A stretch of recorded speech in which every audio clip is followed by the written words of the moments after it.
of multiple bank accounts that are used to siphon taxpayers' money.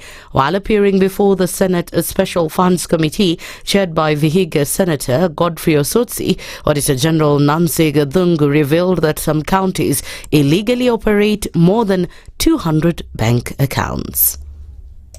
Sometimes you'll find a dormant account in 1 year or for 2-3 years, and then suddenly it receives money. The money comes in and goes out. So we follow and we find, no, it was a vehicle to put aside. I think you also understand. Are you trying to say a vehicle for eating? Okay. You find that our county X is doing the same number of services, but only running 10 accounts. County Y is running the same services and providing the same services for their counties, but has got 200 accounts. More than 10, it's too much. So 300 don't make sense to me, or even 200. It further emerged that duplicate bank accounts are opened under several departments, but the money banked is channeled to other users. The Auditor General further told the Senate that some of those bank accounts are allocated millions of shillings and purport to pay for services under the national government's purview. Is this an area that you can consider prioritizing in terms of performance audit? You've seen counties now have established bursaries, and they're giving bursaries to secondary schools, and I thought secondary schools education is under national government. So now you have a problem, and I'm very glad that we're having a national conversation now on affordable education and how to minimize all this. Do you then recommend to this committee that we should look into amending the law, the PFM Act? The way our counties receive money and the way approvals of expenditure is done. In the latest Controller of Budget report, Kericho, Nyandarua, Machakos and Lamu counties were listed as counties that registered the lowest collection, falling below target. And county government workers have issued a 21-day strike notice over delayed salary increments. Kenya County Government Workers Union Secretary General Robert Duba's notice comes hot on the heels of a 1.5 billion salary increment announcement for civil servants, ending a looming strike that would have paralyzed service delivery. Duba said failure to increase salaries for county government workers will result in a strike. The government announced a minimum raise of 1,300 for the lowest job group and up to around 5,000 shillings for the highest. The civil servants will also receive a raise in house allowances in the salary structure. Solidarity forever. SRC is the one to determine how much each party gets. When they occasionally give in terms of what they call phase 1, phase 2 of salary review for public service, because the constitution allows them to advise, in some cases to set, it has been omitting county government workers from its consideration. And crossing over to Trans Nzoia County, the Civil Servants Union have called off their strike after negotiating with the county government. Chairman Samuel Kiboi said the decision was arrived at after county leadership agreed to hire 600 workers who have served on a temporary basis for more than 30 years. Strike ambayo ingeanza kesho ya casual Trans Nzoia mzima kwa department zote, kwamba tumeweka kando hadi tarehe 15 mwezi wa 10. Tunatarajia tuone kwamba majibu imekamilika kuhusu casuals wa Trans Nzoia kuajiriwa kwa permanent and pensionable terms. Kwa hivyo langu ni kuhimiza wenzangu ambao ni casuals, wafanyikazi ambao tungekuwa tunaenda strike yetu kuanzia kesho, kwamba watulie kama wakilishi. Tumeridhika na tukue watulifu. Hii ni haki yetu, hakuna kuokopa. Kama haitatimia vile wamejikomiti, tutarudi kwa uwanja. Kati ya wanafunzi 631. That's the news wire. I'm La Ubaga.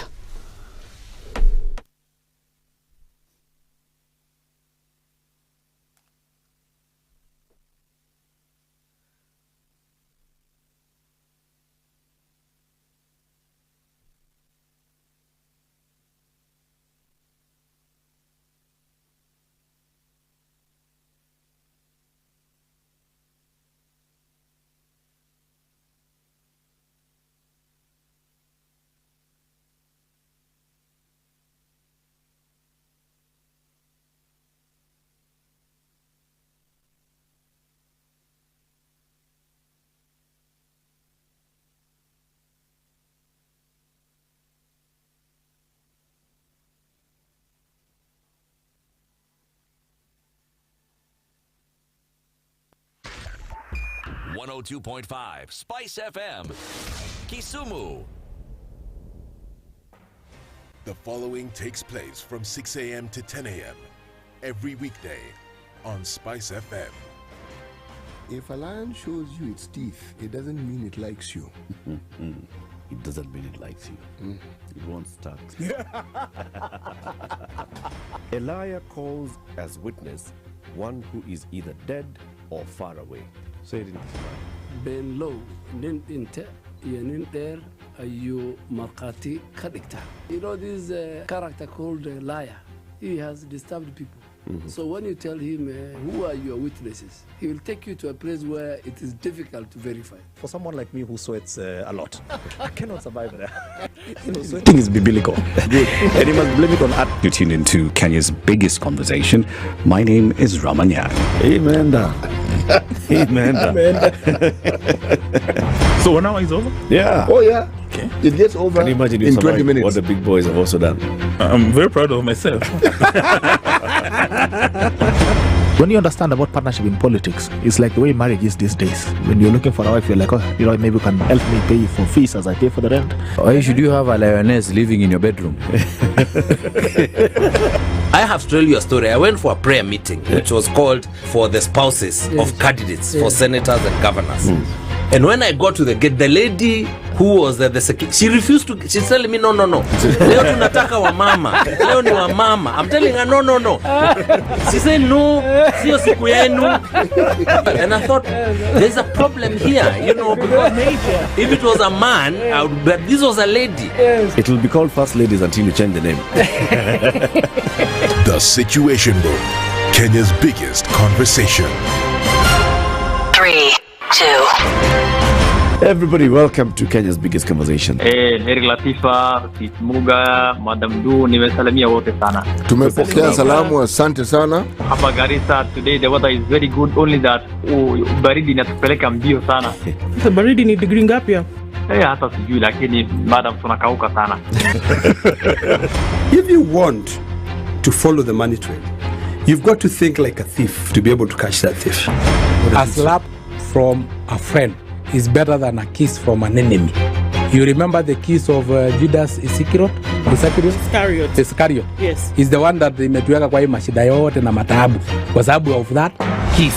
Yet the slap of Jesus Christ when he slapped those guys wenye walikuwa wanauza mboga ndani ya kanisa took them to heaven. The Situation Room, Kenya's biggest conversation. Good morning, and I love your show. Thank you. Having come from a Kikuyu radio background, I migrated to Spice because of the content. I was born in a slum, but somehow I got a break in life. So sometimes when you see the sweating coming out because of the passion and whatever it is, behind the noise, there are people. And we share the same umbilical cord. It shouldn't be like that. I am so disappointed. We used to tell Honorable Raila Amolo Odinga that he's doing politics of conmanship. And even President Uhuru Kenyatta, serikali hii ndio iko na conmanship ya hali ya juu. You cannot promise people that you reduce tax, then you double. In politics, there is the issue of trust. For you to turn around and then stab the same people who gave you that trust, there is no other level of dishonesty. Na hii mambo utaona dunia tu. The Situation Room, Kenya's biggest conversation.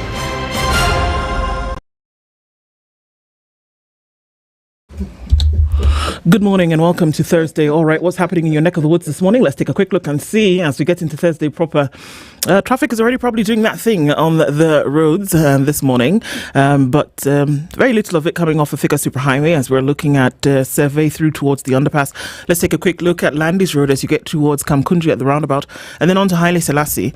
That looks like it's going to already clog up for a while, and very little at the Pangani Tunnel. On the Thika Superhighway, you're getting into the CBD without a problem at all. All right, coming out of Westlands, you're looking good, as well as on Gong Road. It's still early. Let's see what happens as Thursday kicks in proper. We'll be here for it. Let us know what's going on where you are. We'll talk SpiceFM, KE on X, hashtag The Situation Room.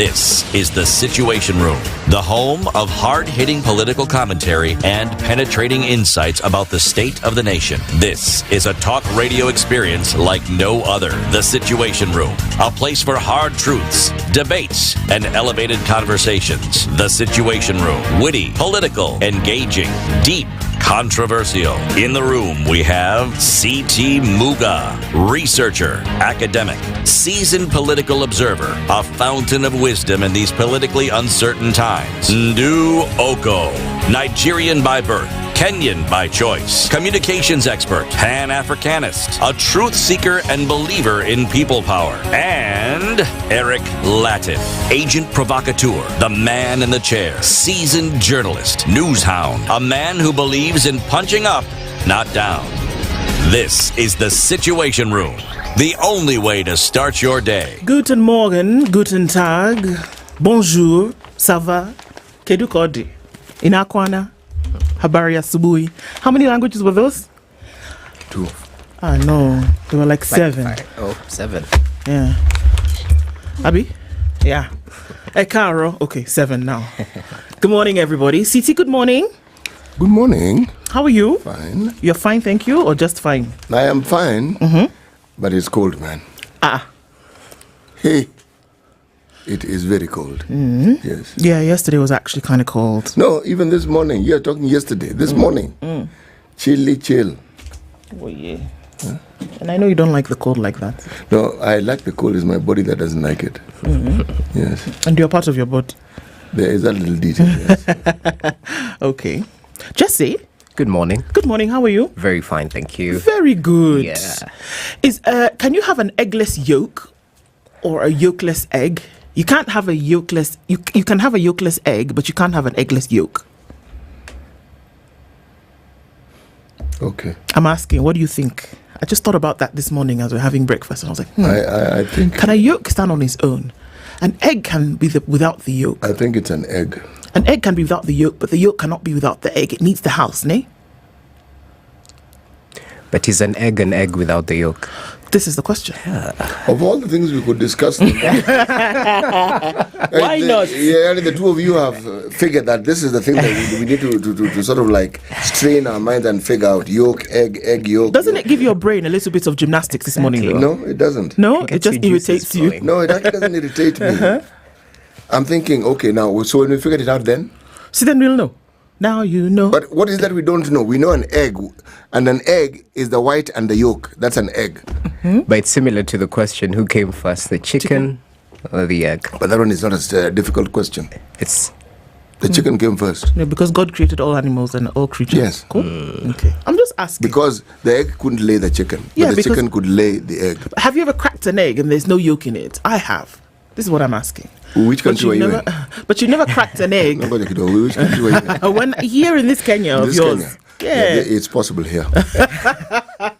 It's possible. Here, it's possible. Okay, so it's possible. In fact, here you can even crack an egg and you suddenly find there's like a leaf of skuma wiki inside it. Wow. Okay, it's gonna be a good day. City gave me chocolate. This day is gonna get better and better by the moment. Good morning, everybody. Welcome to Kenya's biggest conversation. Coming into Thursday, the first Friday of the week, as we say, and getting into a number of things that we're going to talk really quickly about. Let me tell you what those are.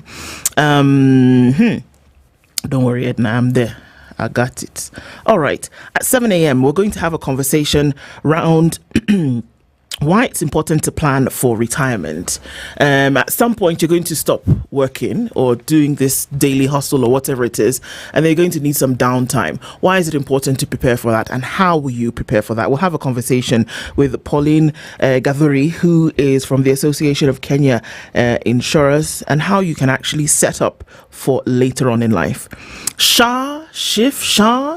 Those conversations have been in limelight for a long time now, and to kind of land this plane and find out what's going to happen exactly in terms of understanding the difference between NHIF and the SHA benefit package, what you can actually get from it. Dr. Abdi Mohammed, who's the director of the Social Health Authority, will be with us at 8 a.m. And we'll finally have a conversation at 9 a.m. It is Justice Thursday. Jeru Benjamin is an advocate of the High Court and a partner at MNW Advocates. Now, what does it take to change your name? documents after separation or divorce. If you didn't change your name and you want to go back to who you are, I guess it comes from a woman's perspective, then what happens? But if you want to change everything concerning yourself, what exactly happens? And we'll have that as our Justice Thursday conversation round about 9 a.m. That's what we have in store today. Let's take a look at the weather, then we'll come and say hello to you. We can see you all trickling into the room today, tuned in. Our live streams are up and everything is crack-a-lacking. We'll get into it right after this.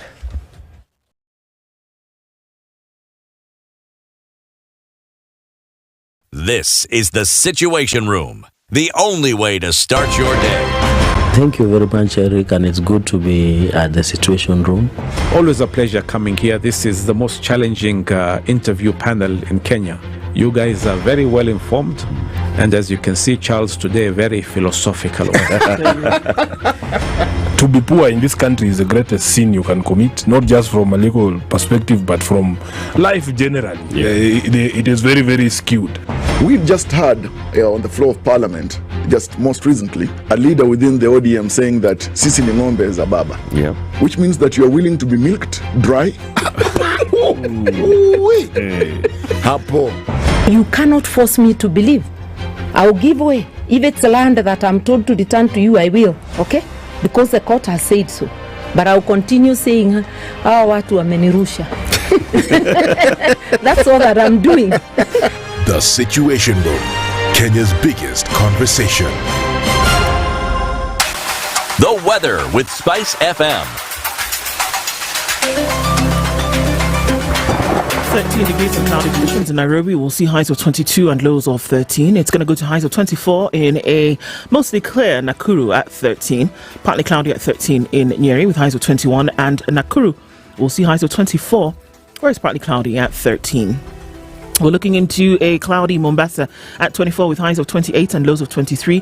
While at 24 in Malindi, it'll go to highs of 29 and lows of 24. Kisumu is clear at 18 with highs of 29. While it's clear at 16 in Kakamega, we'll see highs of 28 and lows of 15.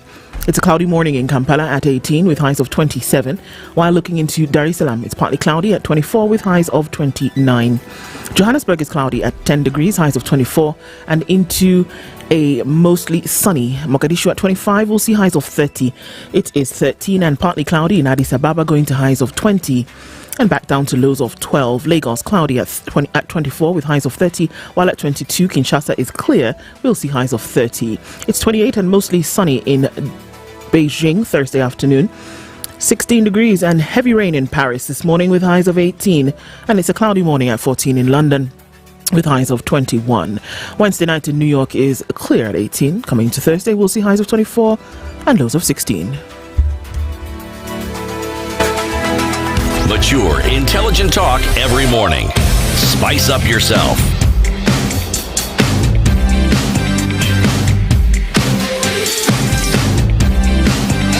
Mornings done right.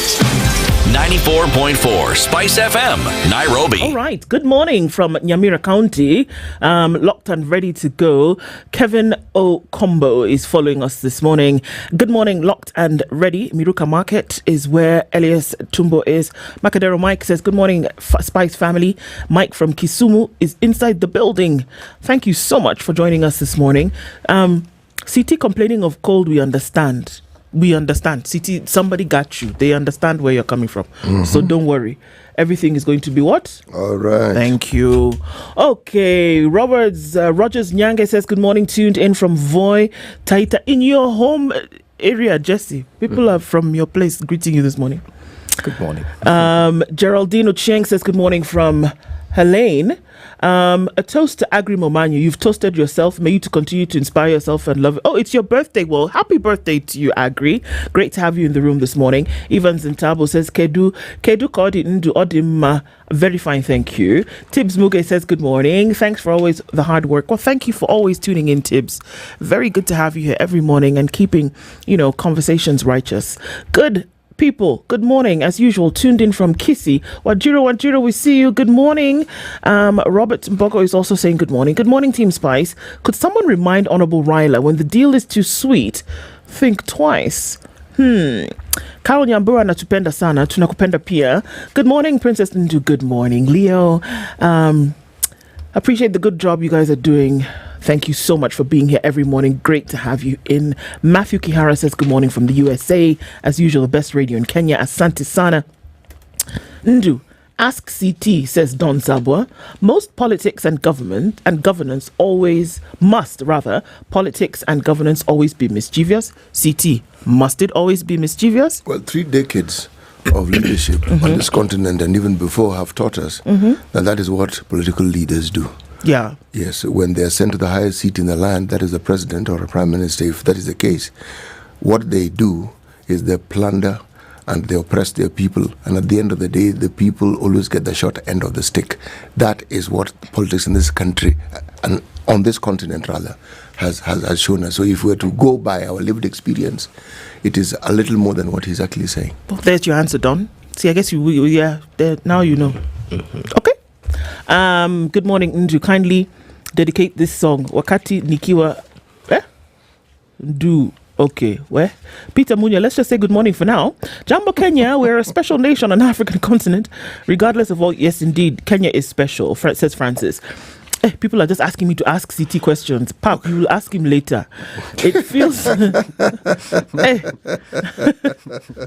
Martin Witty says, it feels like music when CT says bang in the middle of the paper. I know, it's like not a normal morning if he doesn't say it, but he'll be saying it really soon. Okay. Joe Mungai, Jesse, has a word for you. He says, tell the young Jesse Rogers that there should be no shame in speaking a word or two in his local dialect. For us this morning, like the way we are now, like this. Oya greets us properly in Taita. Hey, now wow. No, they said not the Taita for Nigeria, the Taita for Kenya. How my vocabulary is limited. Now that's a bad thing. Do you know how to say I'm hungry in your language? Just say hello. Hello is usually simpler. I'll stick to Niaje Wase. Okay. Don't put a spanner in the wax. Don't put the man on the spot, Joe. That is all right. I was very okay. Charles Mashari is also here this morning. Says good morning. CT, Charles wants to know a little bit more about Ivory Coast or Côte d'Ivoire, so maybe that's something to think about. I will tell him a little bit more about Ivory Coast. Yes. African Views has told me specifically, Sasa Mimi, I, myself, Ndu, Ezioku Bundu, former, that I spice up his mornings. Is that not a wonderful thing? No. Oh, ye spicer of morning. I'm telling you, it's not a small wahala. Come and ask me how I do it. I give you, then you pay me for those lessons. Zasubui Waku took a locked in, says Aliado. We see you guys. So many of you in the room this morning. Julius, Agri, Wilfred, Rachel Wajiro, good morning, my dear. And Kim also here, Cecilia Ongwenyi. Thank you so much, everybody, for being here. Nyakairo, my prince, Stephen, Cyrus, Abraham Kimeli, Bernardo Kello, everybody. Where's Eric Latiff? He's around. Couple more days, he's back. It's been a good leave for him. Everybody, Karibuni Sana, thank you for being here in the room this morning. If I didn't call you, it doesn't mean I didn't see you, but we do appreciate you for sure. Okay, to the land of the elephants, where our proverbs are coming from this week, CT? Yes. Take it away. Yes. When the eye cries, the nose does not rejoice. But just pause for a second. Paused? The thing about Ivory Coast that you may not know is that the official language there is French. Oui. French. The thing that you also want to understand about it is this. It has a population of around 30 million people. Yeah. Okay? Now, let me go back to the largest town that it has, or city. Most people think it's a capital. It is not. The largest city is called Abidjan. Okay? The capital is called? Yamoussoukro. That is, yes. So a little bit about... Now, the interesting thing, if you look at the leadership of Côte d'Ivoire and how it is, they've done the African thing of elections, changing leaders, making a promise of what you will do, changing it once you're in power. Côte d'Ivoire is not to be left behind.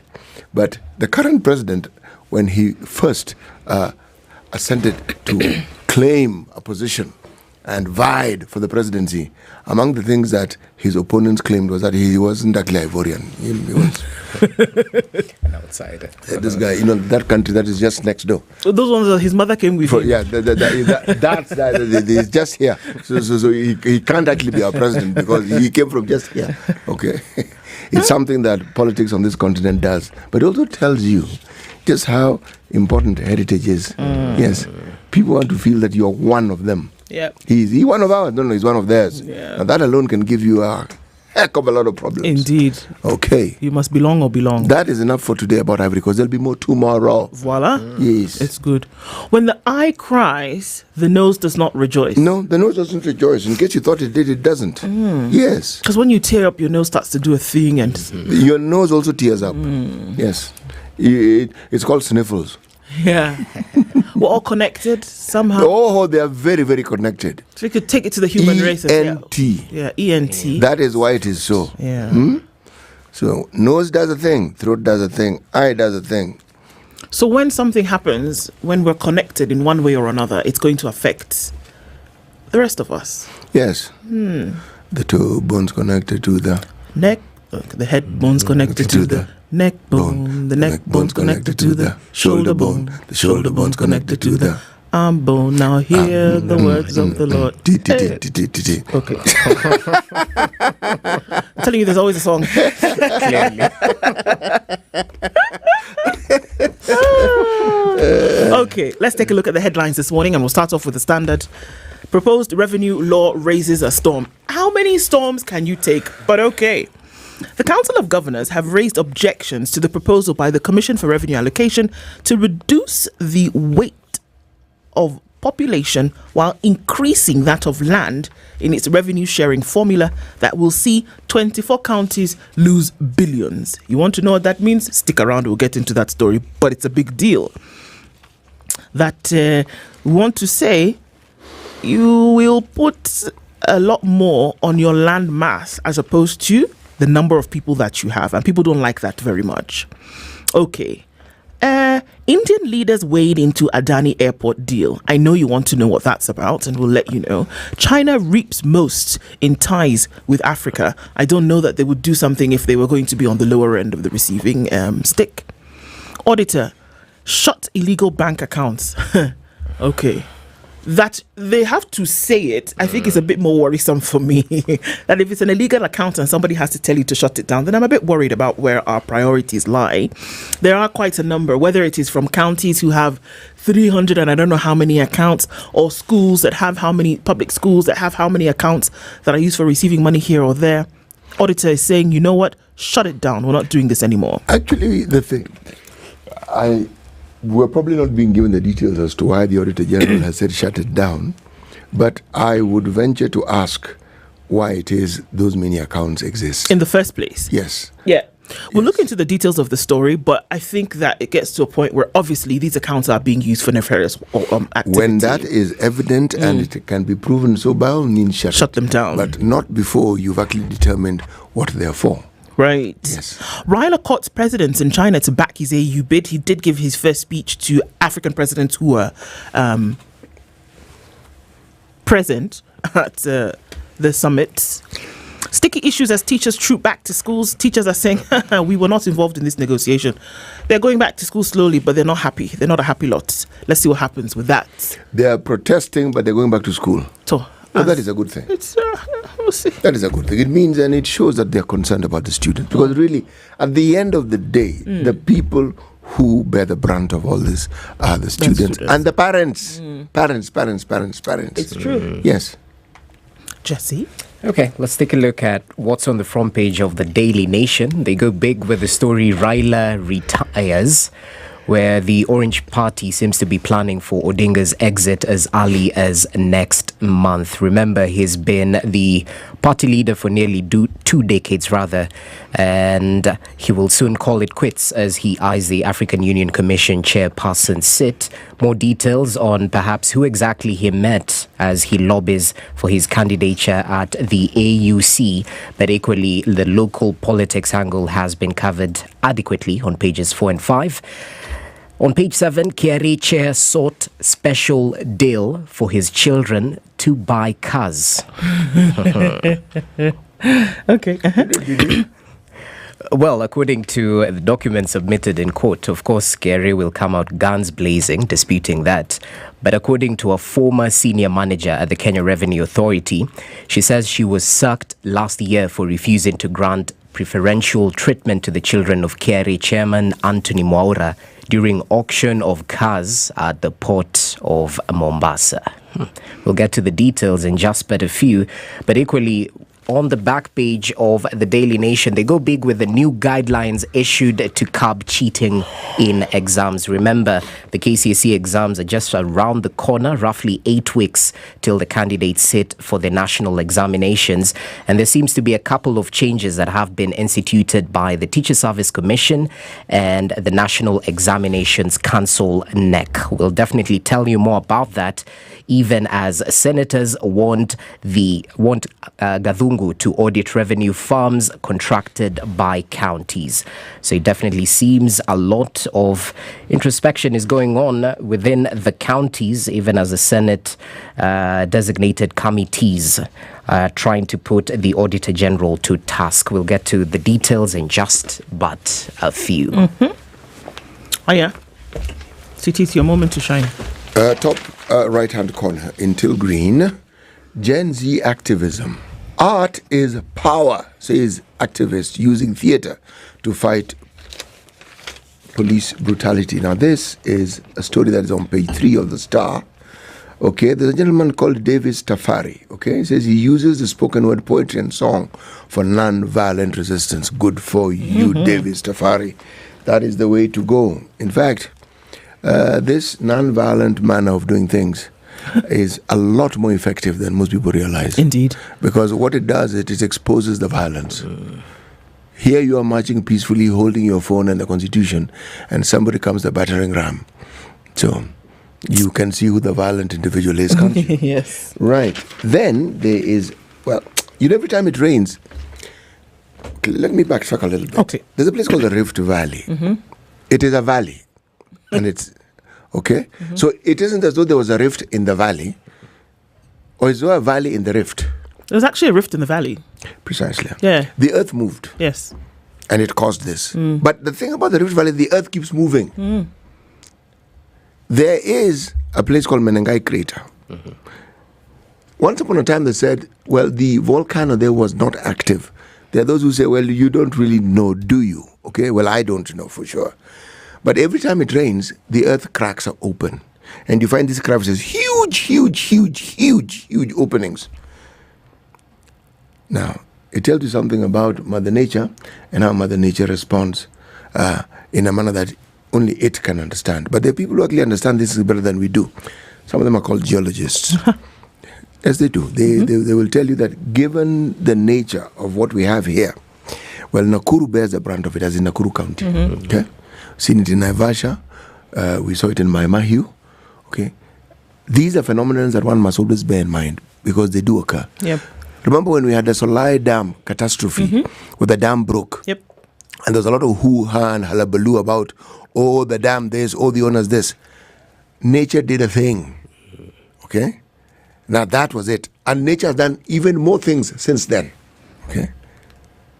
Now, these are things that perhaps the people need to be warned about. As you buy land, as you live in an area, you need to be told, this place is prone to some of these things. Weak La Nina to depress short rains, said Met. I don't understand what I've just read. it. Weak La Nina? Yes, that one, La Nina. To depress short rains. When the rains which are short will become shorter. That's what I hear. Because of La Nina? Because of La Nina. Okay. 5-day deadline for public input in harsh demos law. We'll go into detail here. Okay. A bang in the middle of the paper. County workers join lecturers in boycott threats. Threats. The employees say they are discriminated against in the current salary adjustment for their national government counterparts. Meaning national government counterparts have got increased. Who are in the county? Hi. Kwani, are we the lesser cousins? Why are we not being given an increment? Well, okay. So they're threatening to go on strike. But then there's a picture of Raila Odinga. There's President Ruto in the background and Raila is engaging in a firm handshake with the Zambia president, Hakainde Hichilema. This is part, I think, of the campaigning that he's doing while he is in China. Mm-hmm. And if I were to lip read, I can see Raila saying, You know, you actually have to lip read when there's motion, eh? But yes, okay. I'm moving the paper. Okay. Please, I beg, let's look at traffic. Let's look at traffic, and then we'll come back and look at the stories in detail. CT, you're a mess.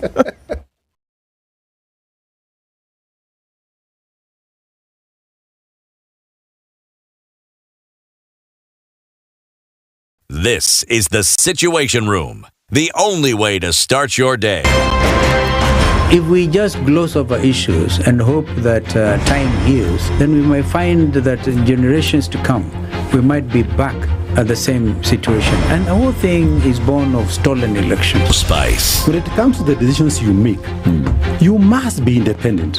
There's no way you can allow one institution to dictate to you how you're going to conduct your operations, how you're going to decide cases.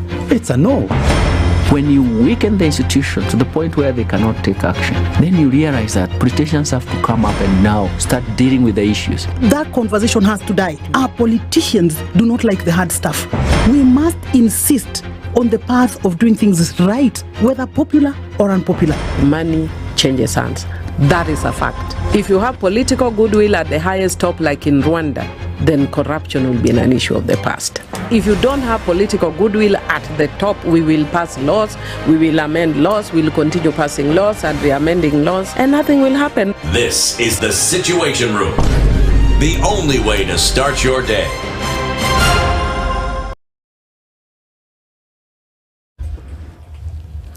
All right, so still, I think we're doing okay with traffic this morning. Just a little bit of it on Thika Superhighway as you approach just past Survey, where your service lanes come to an end and trying to get into the CBD. I don't think we'll see much more of that. I think we will see much more of that later as we get into traffic hour. Jogo Road was giving towards Landis, and then at Kamkunji, we know that Wakulima, everybody is offloading stuff, so there's traffic there in and outbound.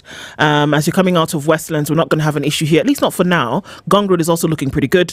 If you're using the Southern Bypass and then getting onto that interchange, joining Langata Road or trying to go further towards Karen from the Langata Road side, we're okay. Inbound traffic on that side as well is not looking too bad. Magadi Road, not bad either. I think we're just a little bit of traffic then trying to join Langata Road.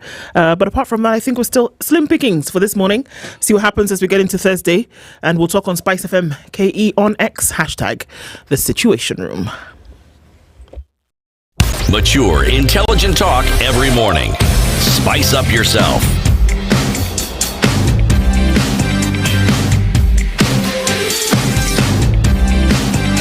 Mornings done right. 94.4 Spice FM, Nairobi. All right, so looking into some of these stories in detail, counties bosses are not happy because they've raised objections to the proposal. So the CRA, which is the Commission for Revenue Allocation, has come out to say, you know what, we need to reduce the weight of the population and increase that of land in its revenue sharing formula, meaning the land or the geographical area that a particular county possesses is what should take the day in terms of how much revenue we're going to allocate. Remember the whole 1 man, 1 shilling debate that has been raging forever? Well, the Commission has said, no, what we should actually take into consideration is how vast your area is, and that is what should bear more weight. Counties who are set to lose: Mandera 2.1 billion, Kakamega 1.38 billion, Kilifi 1.1 billion, Kwale 908 million, Bungoma 854 million, Meru 753 million, Narok 708 million, Nairobi 688 million, Machakos 684 million, Nakuru 548 million. The winners, they'll have a plus 2.3 billion shillings, Marsabit, Turkana plus 1.3 billion, Kajiado 1 billion, Garissa 950 million, Laikipia 732 million, Busia 667 million, Bomet 661 million, Isiolo 474 million, Elgeyo Marakwet 431 million, and Taita Taveta Jesse 429 million. So 33% population weight. The new formula says population of a county carries a weight of 33% in the sharing, poverty levels, if a county is rated low in the poverty index, it stands to gain more in terms of revenue allocation. Looking at some other numbers here, 24 counties are the ones that will see their revenue drop by a cumulative 12 billion shillings, and 23 counties will see that their revenue will increase by a cumulative 55 billion shillings. And of course, some county bosses are not what? They're not happy. The proposed fourth revenue sharing formula has raised a storm, with governors and a section of MPs saying the 23 devolved units will gain because of a relatively larger landmass. They say the proposal puts more emphasis on land size over population. According to the formula, the 24 counties will lose approximately 500 million shillings through, although Mandera will stand to lose 2 billion shillings per year, or 10 billion shillings in 5 years. The draft prepared by the Commission on Revenue Allocation will, if approved, dictate revenue sharing for 5 years from 2025 and 2026 that year. It introduces determining parameters such as poverty weighted at 23%, population at 33%, and basic share at 26%. Geographical size and account for 10%, while roads and economic activities will each be weighed at 4%. This, according to the Council of Governors, is a major shift from the third basis, as new model departs from the sector-based parameters. According to Anne Waigoro, who is the COG chairperson, this implies a major shift in the data sets used in the various parameters, and as a consequence, some counties will lose resources as others gain. And for those reasons, the COG rejected the draft fourth basis with recommendations. She also went on to say, on average, Mandera County will lose the highest amount of 2.1 billion shillings, and Kirinyaga will lose 260 million. The recommendations, which are important for the proposed formula, is that in any case and upon implementation of the new allocation criteria, no county shall receive less than the allocation it received in the financial year. So essentially, do whatever you want to do, but do it in a way that as we came from 2024-2025, that there will be no loss of revenue going into 2025-2026. So mix them, gather them, do what you want. Talk about your percentages, that's okay. You want to talk about land mass because you have a greater area to cover, but do not reduce the amount of money that counties are getting, because as it is, it was not enough and they were just trying to make sure that they covered everything. Yeah. So if you reduce the money, then you're bringing problems. This not enough story doesn't add up. It doesn't make sense at all. I mean, that is what the governors keep saying. They always say the money is not enough. Always. And when you look at the amounts that we're talking about... Sorry, because they're saying it's against the spirit of devolution. That's why. Really? Which spirit? The spirit whereby each area needs to be able to then develop itself. My friend, we've had this thing for 10 years plus. Huh? 13 now. Okay? A lot has happened. A lot has changed. But the truth of the matter is a lot more could have changed. A lot more could have been done with the revenue there, rather than the allocation that they've received so far. Those amounts are huge. Yeah, I know. They are massive amounts. Sure.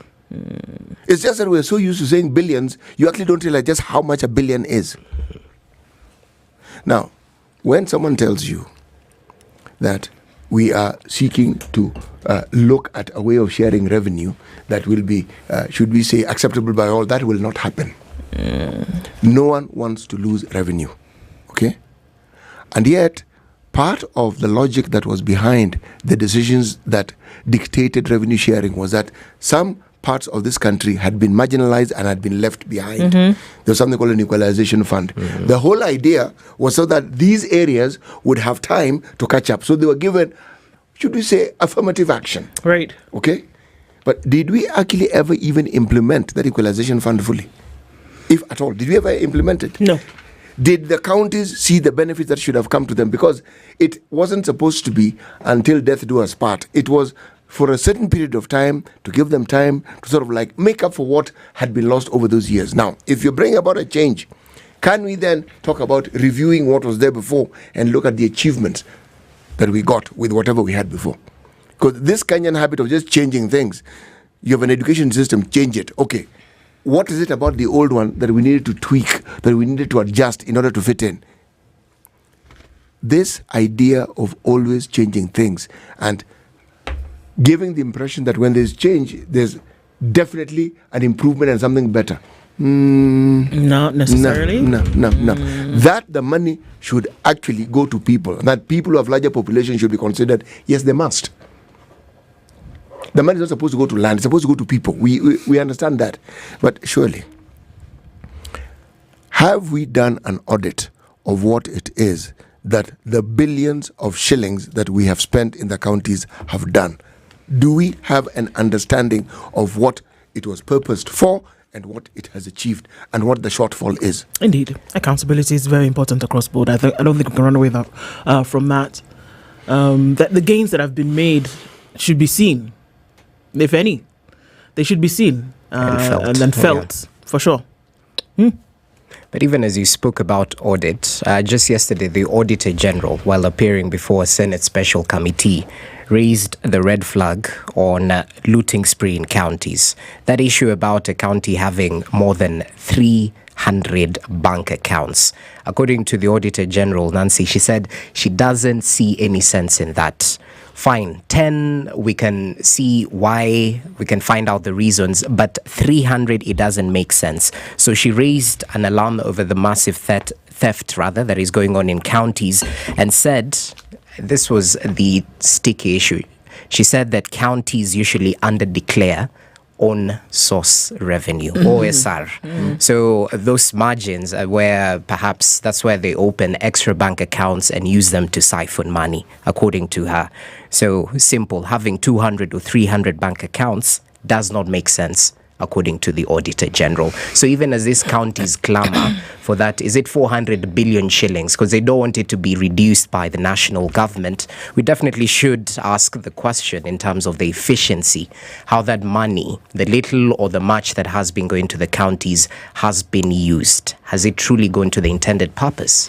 What you'll find, and what usually is the case with our people, is that close to 60% of whatever it is they consider revenue goes into paying people salaries. That's what they say. Yeah. And every time there's been a demand for an audit of the human resource that they have, that thing never really sees the light of day. There's a start point. The end is always mad with something or the other. You never quite see the end of it. So what the county system of government seems to do, it mirrors the national government in many, many ways. The national government also has a preponderant number of people in their pay, and they keep increasing it. But it looks like the political class has determined that in this country, the way they understand development is, you, instead of creating opportunities where jobs can and the economy can grow, they are determined that it is the government, whether it's the national government or the county government, the way in which they display and they portray the levels of development is by employing as many people as they possibly can, or in claiming that they have employed as many people as we can. And look at how it is mirrored. Look at the education sector. We pay money to schools which don't exist. We give capitation money for students who don't exist. So this is not a problem that we look at and isolate it. We have embraced it. It has become part and parcel of the way we do things. It is a national culture. It's a pastime. It's what we do as Kenyans. Now, you as a Kenyan may not do it individually, but you're well represented. And if you look at every other ministry, you'll find that there's something similar, activities of this nature that cannot stand the stark glare of light clearly exists in each and every of these places where you're told this is what's happening, but what's happening is completely different. And the purpose is what you said, to ensure that you plunder as much as you possibly can. That's the intent from the get-go. And bear in mind, equally as you mentioned, the issue about the county hiring and its budget, which goes into recurrent expenditure. Mind you, if you look at the development that goes on in counties, yes, you'll see the brick and mortar. You'll see the hospitals, the dispensaries, whatnot coming up. But when you enter those health facilities, that's when the rubber meets the road, as they say. Yeah. They're not adequately staffed. Equally, medicine might be a thing of the past, but you have a good-looking building that has been launched by perhaps a county governor. So are they, doing these projects in mind with what exactly can I get in return? Perhaps that's why they're going for the brick and mortar, the buildings and whatnot. Yep. Yeah. Okay. Okay, let's take a look at one story on the Daily Nation just briefly, touching on Raila Odinga, where the Daily Nation speculates if he's about to retire from local politics, bearing in mind he has been the de facto party leader at ODM for nearly 17 years. But remember, just recently, Raila Odinga mentioned he'll be taking a step back from active local politics as he focuses on the AUC chair position. Remember, he's equally in China lobbying for his candidature, where various African heads of state are conglomerated for the China-Africa Summit. According to The Nation, the ODM party Central Management Committee is expected to meet soon and most likely take a decision on the matter of succession. Well, it threw a spanner in the works, bearing in mind in Kenya, at times we closely associate the party leader with the party, yendo wa kusema, at the end of the day. So if Raila points right, ODM will go that particular direction. So it'll be interesting to see if ODM, of course, it's one of the longest serving parties in the country, whether it will survive post-Raila. Remember, Raila Odinga is in China, and we understand he's met a couple of heads of state to drum up support for his candidature. The heads of state from Togo, Guinea-Bissau, Congo-Brazzaville, Rwanda, Zambia, Mali, Chad, just to name a few. And there are a lot of dynamics that play out in the AUC race, Francophone versus Anglophone. We have regional blocks that will try and push for one candidate.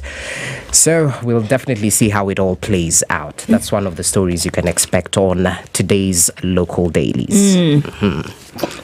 Okay, CT? There's a story that I was reading about here. It caught my attention. Let me just look for it, and I will read it.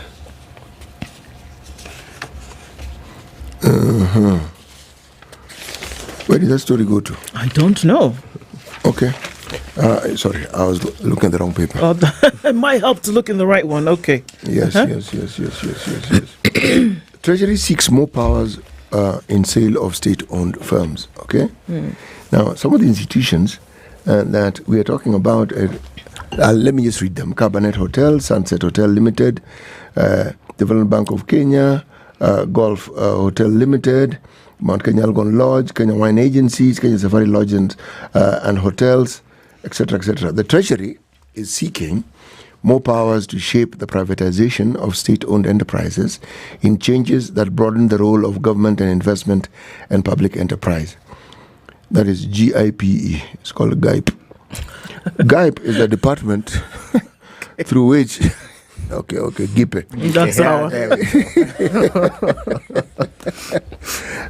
through which the Treasury Cabinet Secretary, CS, exercise oversight and ownership of state corporations and other government investment.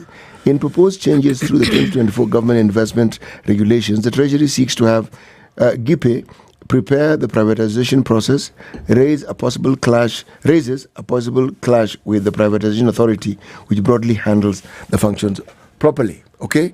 So, one government agency, another government now, we are the ones in charge. No, actually, we are seeking more powers that we are the ones who are in charge. Why? There's got to be money somewhere. There's always money somewhere. If there's an issue and there's a kerfuffle, there's money. Okay? Yep. The functions of the National Treasury Department responsible for government investment shall be to prepare the privatization program for consideration by the Cabinet Secretary before submission to the Cabinet for approval. The story, I chose it for a simple reason. There are very many state parastatals. There are very many entities that the government has interest in. One of them, of course, is the Delarue. I don't know whether we're selling it or not. But the point is this. The issue of privatizing or seeking partners for these state-owned enterprises has been a discussion for the longest possible time. What one doesn't see, though, with great clarity is, okay, if indeed there is privatization, what becomes of them? Okay? They've been privatized. All right? You have a situation where now there is a PPP perhaps in place. What becomes of them? And how does the government benefit? Government here meaning us. How do we benefit? What is it that we then gain when this process is complete? Yet there's a lot of discussion. In fact, there was a list of many government or state-owned enterprises that were supposed to be sold off or a partnership sought. The understanding was that this was to help us raise money. Again, this discussion keeps taking place, but it is incomplete if we cannot see how it is we are going to benefit. The argument for the sale is that the government keeps pumping money into it, and it doesn't seem to see any good coming out of it. Yeah. It doesn't mean that it isn't viable. It just means that money goes into it, and perhaps you've chosen a group of just about the most incompetent people you can actually come across. To get to do the yes, job. And then you've given them these jobs, and so it is not possible that those entities will make any money. No. Okay, because if you look at some of those entities, they actually can make money. Indeed. Depending on who is put at the helm. At the helm to actually get them to do the thing. Yes. Okay. Now, a story that's going to bother you. Okay. Remember, I can't believe that we're actually in a position where we are saying, remember Shakahola? It's about a year and a half ago that this happened, where we talk about the radicalization of religion. And no sooner than had that, it's not even out. We're still looking at the 6th exhumation stage that's supposed to be starting. Johansson Odor has been really busy with that and everything else in the country to figure out what's going on. The court case has begun. Now, before that even starts to find its roots as one of the most serious cases of radicalization in the country, somebody else on this other side of the valley decided that they were going to radicalize followers and sexually exploit women in this Kenya. Kianjai, about 4 kilometers from Meru University of Science and Technology in Tiganya constituency, is a typical rural village with several mud-walled houses. This is the place a man reportedly pretending to be a pastor pitched tent and indoctrinated locals with extreme gospel for years. Daniel Mururu, who was arrested at his home near Kianjai Market yesterday morning, exploited the innocence of villagers to radicalize them and sexually exploit women and girls, according to Tiganya West Police Commander Robinson Langat. Police say it all started in 2018 when Mr. Mururu was posted at the local East African Pentecostal churches of Kenya. The church had stood on the piece of land donated by the community for more than 30 years. Mururu arrived. Locals say he was welcomed with open arms by the community, including then church elder Bernard Kinwa. Months later, Kinwa said the man of God told them that he would be out of the country to seek powers. I don't know where he was going to seek them, but okay. That will enable him to perform miracles for the benefit of the community. He came back with the powers, preaching extreme messages and conducting rituals that bordered on the bizarre. So they saw these bizarre things happening. He would actually molest, that's the word I'm going to use, and have sex with women in church, telling them that it was leading them to heaven. Hey. You decide what heaven is. They took action. After some time, this has started to happen. Young girls turned up pregnant. Women had been molested in a way in which, according to him, was going to take them to heaven. The man was arrested yesterday, and now the stories are coming out of how he had actually exploited people for years with a promise of getting to heaven. He's supposed to be a what? A religious leader? Pastor. Preying on the innocence of villagers who believed that they needed hope in order to get to heaven, and this was the way in which he was able to do it. A monster was raping women and girls with the promise that they were going to heaven, preying on their innocence and using religion as a way to do that. The story goes into many more details, but just for us to have our heads up and realize that this thing is not over. It is rife, and this committee, there was a committee that has been set up to kind of regulate religious organizations. Yes. They've got their work cut out for them, because there's yet another man on the prowl here as far as this is concerned. It's crazy, but it's the reality, and it'll be interesting to see what happens over the next couple of days, because he will be charged in court. All right, guys, we're getting towards the top of the hour. At 7, we're having a conversation about how do you prepare for retirement? What are you doing? Where are you keeping your shillings if you have them? Or where are you finding them if you don't? And what will you do with them after that? We've taken a look at what's been happening with stories around the country, and we continue with conversations into the next hour right after the news. It's Kenya's biggest conversation, The Situation Room, on this Thursday, the 5th of September. Good morning. It's 7 a.m.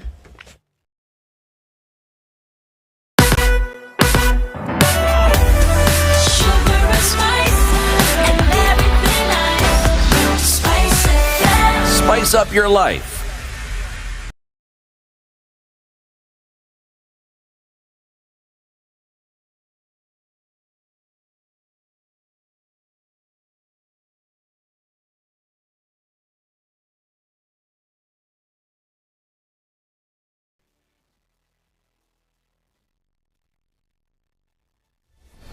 Good morning. This is the News Wire.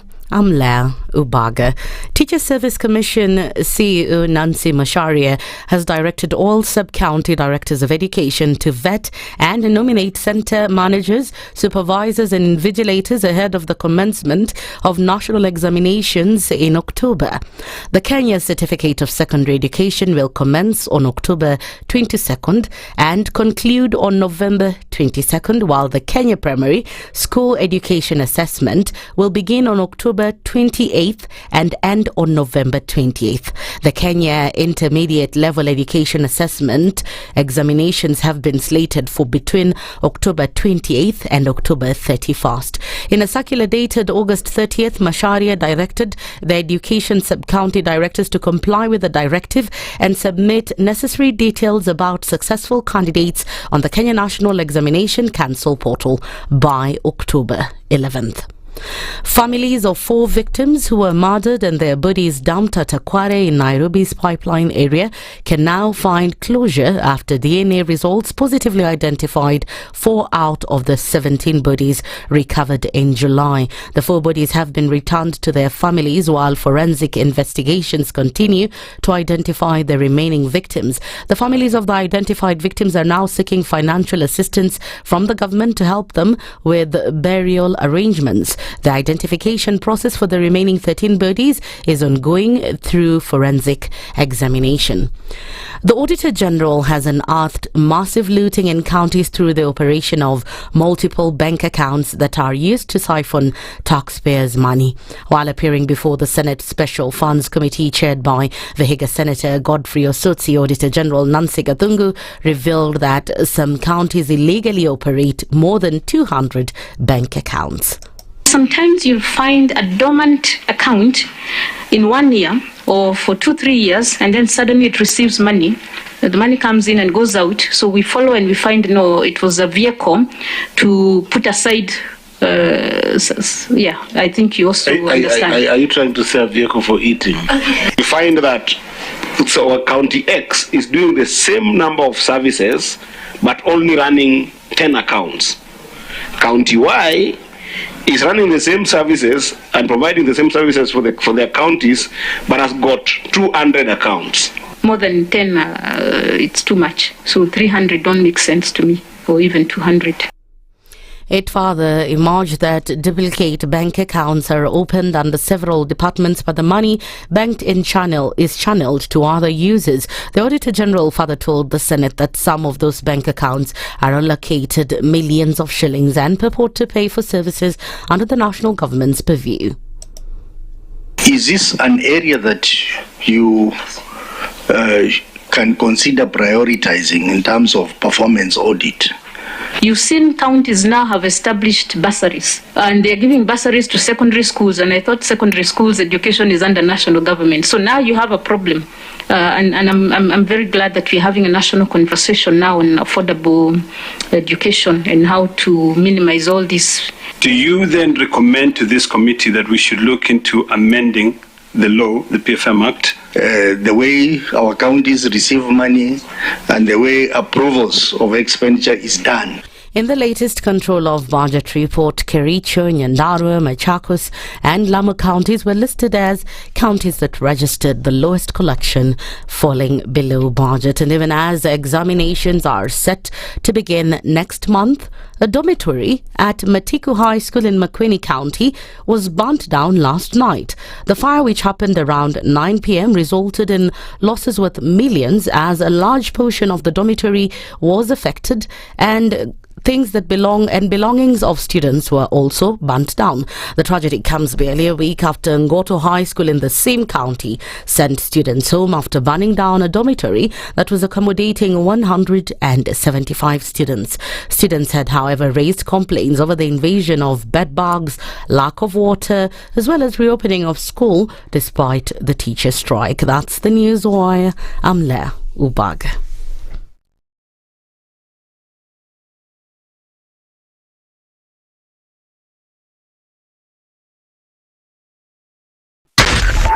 SpiceFM, Nakuru.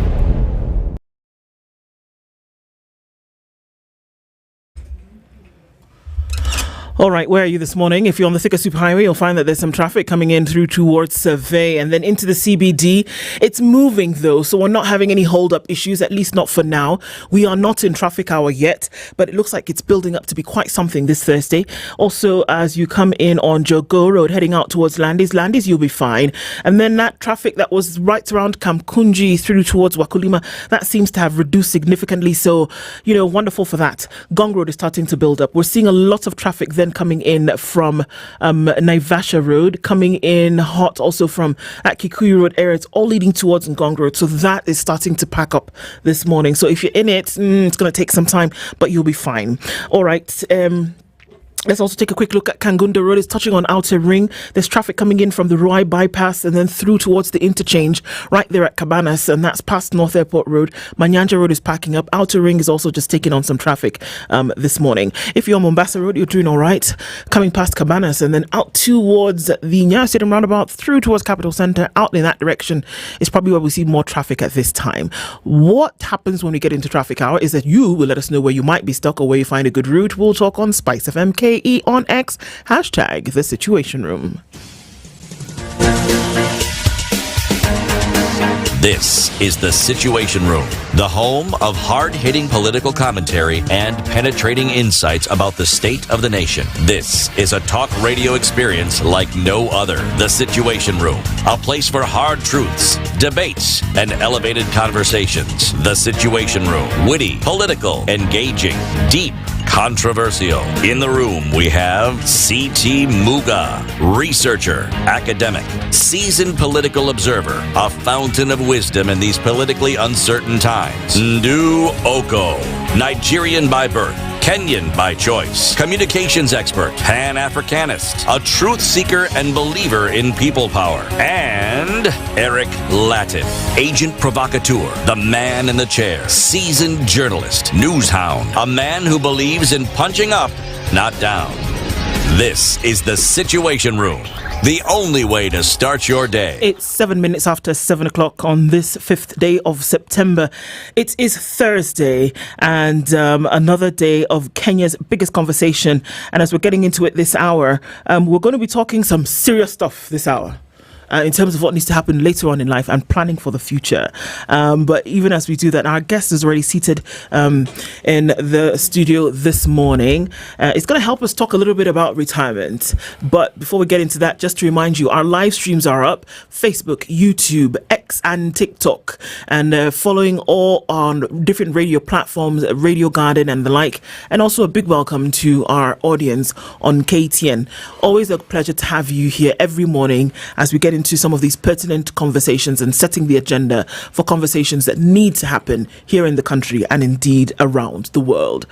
Pauline Gathuri is the Senior Manager, Life Insurance Business Association of Kenya Insurers, and she's our guest this hour, sitting in the hot seat of the Situation Room. Pauline, good morning. Good morning. How are you? Very well, thank you. How are you this morning? I am fine. I cannot speak for these two gentlemen, but are they not looking fine? How are you, gentlemen? Well, actually, now that you ask, we are very well, thank you. Good to have you here, because we're talking about something very important. We speak about it all the time, but sometimes things seem to fly over our heads, and that really is why it's important to plan for retirement and looking at some of those pertinent issues. But before we get there, now that you've welcomed us so nicely, let's welcome you in the way in which we do it here. CT has proverbs every week from different countries around the continent. Don't ask us how he travels every week and he's able to go to different countries. It's a trade secret. He wants to share one this morning from Côte d'Ivoire. So you listen to the proverb, you tell us how you would interpret it and what it would mean to you. Is that all right? Okay. Okay. I'll try. Okay. When the eye cries, the nose does not rejoice. When the eyes cry, the nose does not rejoice. When the eye cries, the nose does not rejoice. No, both eyes. Oh, both eyes. Eyes, not at you, left. Both. Okay. I'll just try. I'm not very sure, but I'm thinking it shows how we are connected. So if my colleague, my friend, a family member is going through a difficult time, it will affect me. Because if the eyes are crying, the nose will definitely also be affected. Excellent. Thank you. That's it, isn't it? Excellent. That is it. Exactly. And, that's what we're looking at. It's great insights. So looking into a couple more insights as we're getting into this conversation, you're in the hot seat and you're telling us some very important information this morning. Yes. So getting off of it, let's just start with the organization that you run, the Association of Kenya Insurers. Tell us a little bit about that as we get into now some of these details. Thank you very much. Now, the Association of Kenya Insurers, or as popularly known, AKI, AKI, is an umbrella body of all the insurance companies in Kenya. So all the insurance companies are members of AKI. So our main mandate as AKI is to promote insurance, to support the industry to grow, and also look at how do the laws affect our members, how do they affect insurance. So you'll find we'll always be at the forefront talking about issues that affect insurance. If a new law comes in that affects insurance, then we'll be at the forefront, engaging the government, engaging various stakeholders to talk about that and bring out the effects on the industry. So we also have this mandate to grow the industry and to create awareness among Kenyans on the importance of insurance and pensions. Okay. So, and then of course, insurance and pensions also point towards a time in life when you're going to be able to need to call on that. And that then forms the crux of the conversation that we are having this morning.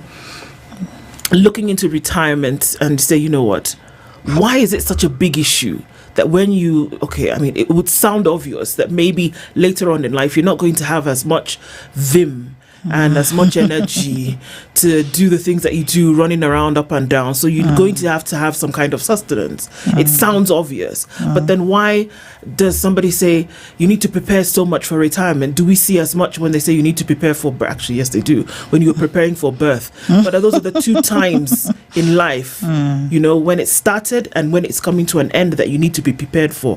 Why so much emphasis at this time? Okay, thank you very much. That's a very good question.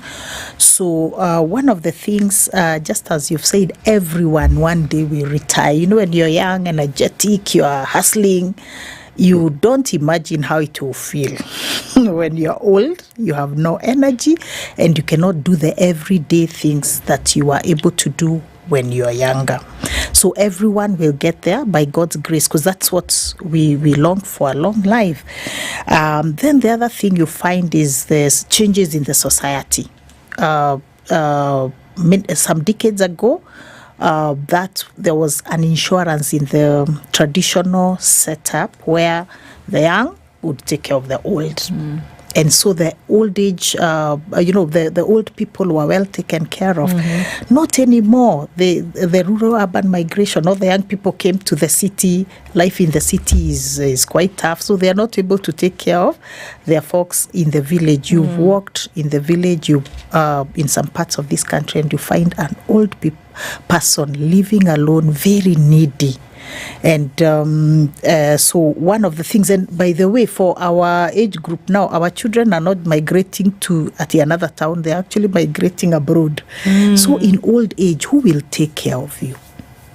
I think we all have a responsibility just to remember that as you're working, when you're strong, you're the only person in this world who is responsible for taking care of the older person you will become. And so that is why it's very important to do that. And then with the medical advancement, people are living longer. If you look at the average people, once somebody hits age 60, most people are very likely, there is a very likelihood of people going for another 30, 40 years. And we've seen a lot of 90-year-olds who are looking good. The other day, there was something in the paper about a 90-year-old man who was celebrating his 90th birthday by climbing Mount Kenya.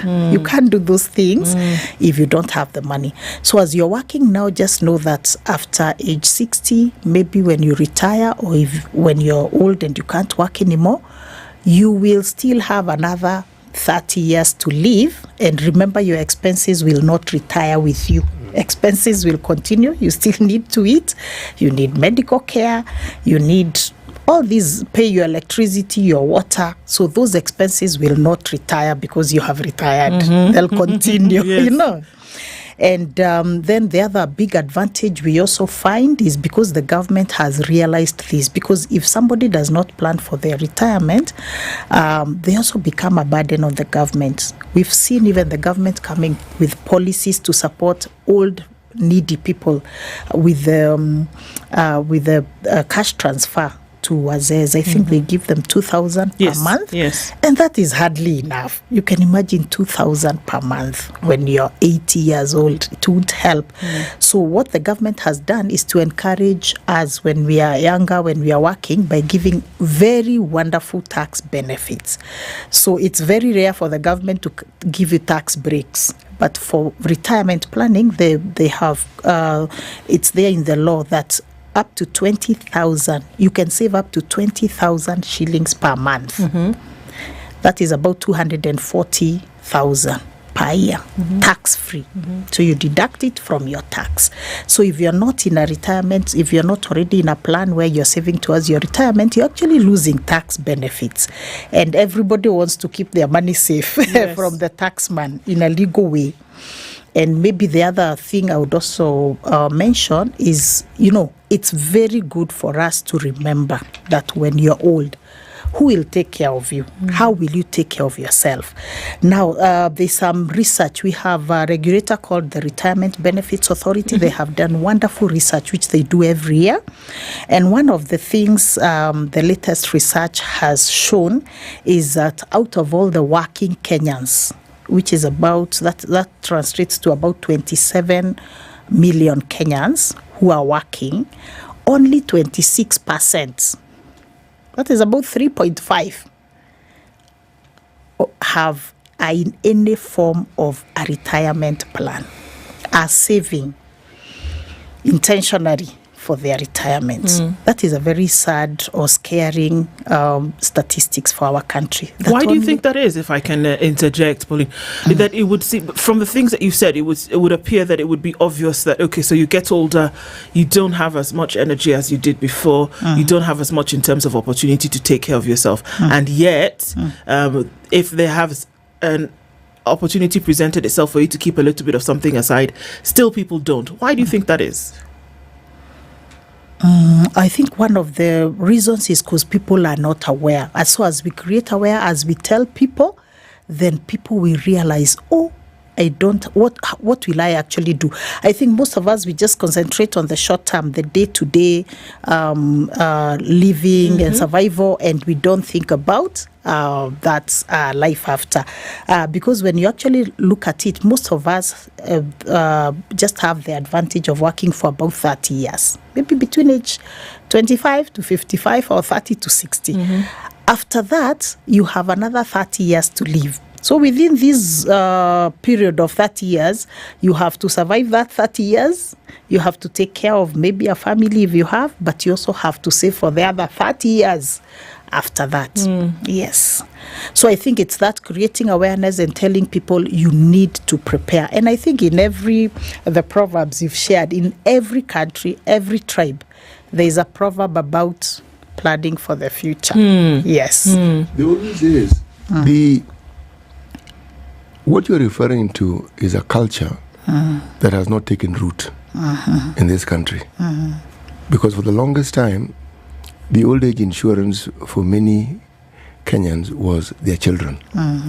But then it becomes a bit of a problem, a sticky one at that, when you consider that we still have a very large population of Kenyans in the rural areas, and they don't have what you may call formal employment. And if they are farmers, incomes in farming are seasonal. How then do you marry these two? How do you get someone who, for instance, is predominantly a subsistence farmer to be able to understand the need for saving? And how do you get them to understand that this income they have, meager as it may be, can also be saved? Because that would be the big problem. Many people retire and go to the rural areas, and try to settle in. Many don't live long once they do that. And it is for the reasons you've said, they haven't planned for it. But then there are some who never were in town. They were always in the rural areas. Now, with all the difficulties, from my observation, they seem to cope. They seem to have found a way of surviving with the difficulties that they have. But the culture that I speak of is not there. How do you get people to actually understand and embrace this culture? Yes. So that it begins with saving, putting money aside. Because these retirement benefits are just that, it's an investment. Yes. How do you get people to understand this need and to actually apply themselves to it? Okay.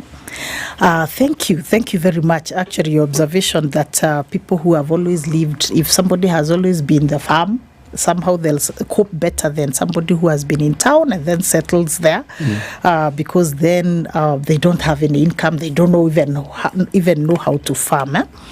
So I think the culture that people, that's how we can change this culture is just talking to people, educating them about, remember you are getting there, how will you cope? Creating that awareness, because many people are oblivious of what will I do when I'm this age. And one of the things is educating people, telling people, challenging people, put some money aside for a rainy day. When you're old, you can't work. And I think it's also something that is really affecting maybe the young people, where they feel like I'm too far from retirement. And one of the things I would like to just tell people is that when you have a plan in place, it somehow guides how you spend your money, the money you earn. Because if you have this plan, when you're making a decision on where to take your child to school, that plan will guide your decision. Because instead of taking my child to a very high tier school level, I will maybe settle for a middle level school, because then I have this plan and I'm saving my money. If I'm thinking of shifting houses to a more expensive house where I'll pay maybe 60,000, I'll say, no, let me stay in the 30,000 because I am saving towards this. If I want to change my car and I don't have a plan, I'll just change it without thinking. But if I have that plan where I'm putting money aside every month, then I will be able to first stick with my car. Okay. And one of the things you find is to always remind people your children cannot be your retirement plan. If you plan on that, that's why maybe we have a very huge problem of black tax in Kenya. Do you want to continue that tradition to your children, or do you want to end it with, because you had to maybe take care of other people, make it easier for your children. I don't think it's fair for a parent to not plan for their future and then expect the children to take care of them. Well, they say failure to plan is planning to fail. So perhaps those guys of my generation who might see retirement as too far, we definitely have to think with that in mind. Let me get technical just a little bit. When is the best time to start claiming your retirement benefits? Because we have instances where individuals withdraw their pension funds before attaining the retirement age. So talk to us about the riskiness in this particular move, and equally, is there a fee, at the end of the day, if you withdraw your funds before getting to that age? Is there a fee imposed on you? What's the percentage? Okay, thank you. So, and thank you for bringing in the anchor of the young people. One of the things I tell young people is the best time to start planning for your retirement was yesterday. The next best time is today. And when you're young, you have time on your side, and they talk about compound interest as the eighth wonder of the world. So when you're young, you can take care of that, and just by putting a little money, 1,000, 2,000, you can find that by the time you get there, you've really built a very huge fund. So maybe to answer your question on how do I then the withdrawal before retirement, what happens is, especially among, again, the young people, there's a lot of job hopping, which is good. Today you're earning this, you get another job, so you get to the next job. But the mistake that people make is whatever pension money, if I'm in an employer scheme, I had accumulated, then I withdraw that and eat it, and then go to the next job, start building the fund again. So you find that is counter. It's counter productive because of the plan you have. So what the government has done, again, according to the RBA rules, they now came up with a rule where you can only withdraw up to your own, you can only there's a portion of the employers that has to be left in the scheme. So you can only withdraw because you are contributing, and the employer is contributing, so you can withdraw your own. But the employer's fund is left there. And I know RBA have been fighting that rule and saying they want to change it so that money is locked for you at least until age 50. When you can take early retirement, or if somebody is retired on ill health, then they can access the money. So because the purpose of this money is for you to save for your retirement. Yes. So, just segueing from that, what are we looking at then? What are we saying? I read somewhere, I'm not really sure of the details, but it becomes formulaic in nature. That you're saying, look, if you're earning this amount per month, whatever the case may be, that there's a certain percentage of it that you need to take and put away for this time that we're talking about, when you get to 60, 70, whatever the case may be. And that if you do that regularly over time, you will then have an adequate enough of a nest egg for you to live off of the rest of your life. Is there a formula for that? Or do you just, wing it and say, let me just put something aside, it'll be enough for me? Okay, thank you very much. I think maybe that question, let me first start and just mention very briefly about the types of how you can save, then it will answer that question. So we have three main vehicles for saving for this retirement. So the first one is the government-sponsored schemes. We have the NSSF. By law, every employer or the employees need to be in the NSSF scheme. Traditionally, as you've seen, NSSF employees contribute 200 shillings, employer contributes 200 shillings. And many people say, I don't need to plan for my future, for my retirement, because I have NSSF.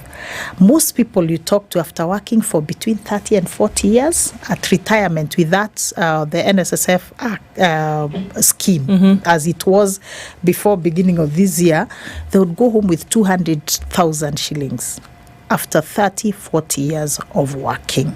So of course that is just peanuts, and it can't even last you for 1 year.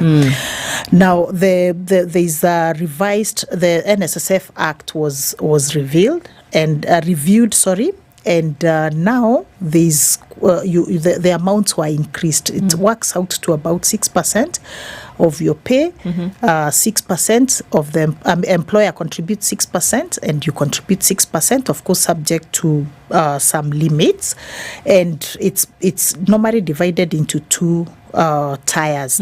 Tier 1, where you contribute now I think 720, and then tier 2, the balance of the money goes to the tier 2.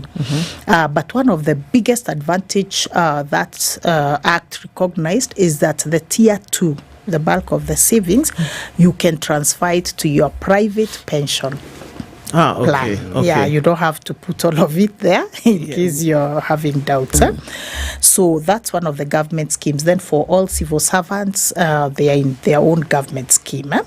So the other one that I'll talk about is the employer-sponsored schemes. Like I know here you have an employer-sponsored scheme where you contribute, every employee contributes to the scheme, and the employer also matches contributes. it. Yes. So for most employer schemes, the contributions are between either 5% to about 10% of for each. Some will be 7%.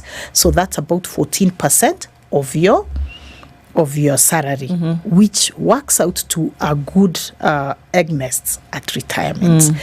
Now, for many people, because you know that most people in Kenya are employed in the informal sector, in the SME sector, about 80% of the working population.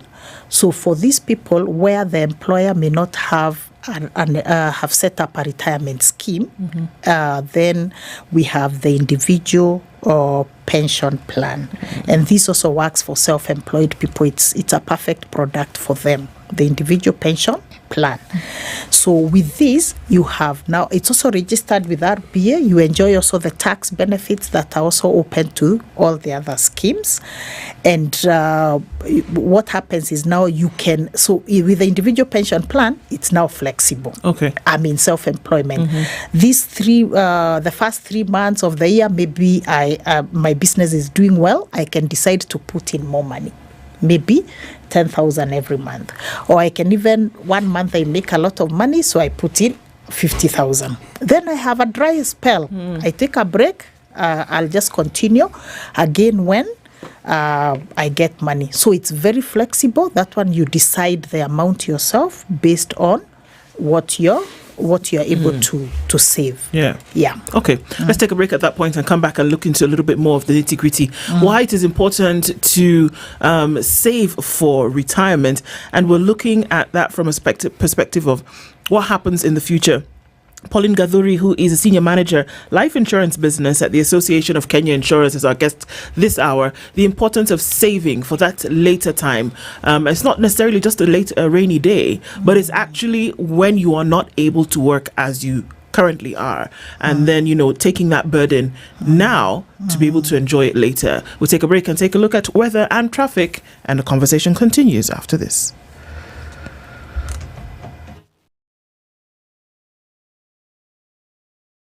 This is the Situation Room, the only way to start your day.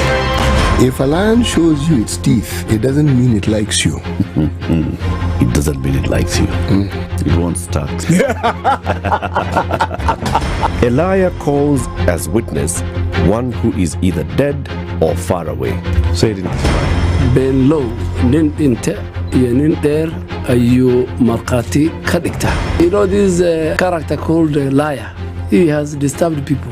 So when you tell him, who are your witnesses, he will take you to a place where it is difficult to verify. For someone like me who sweats a lot, I cannot survive there. Sweating is biblical. Good. And he must blame it on Adam, not me. Because Adam messed up and he was told, now you fellow you, by the sweat of your brow, thou shalt eat. The Situation Room, Kenya's biggest conversation. The weather with SpiceFM.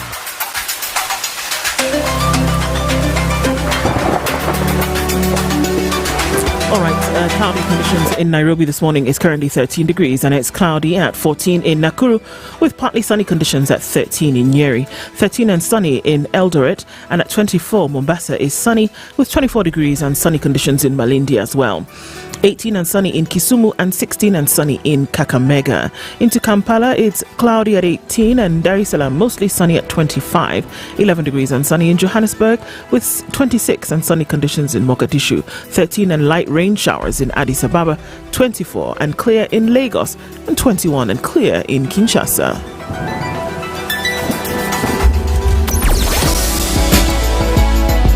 Sugar and spice and everything nice. SpiceFM. Spice up your life.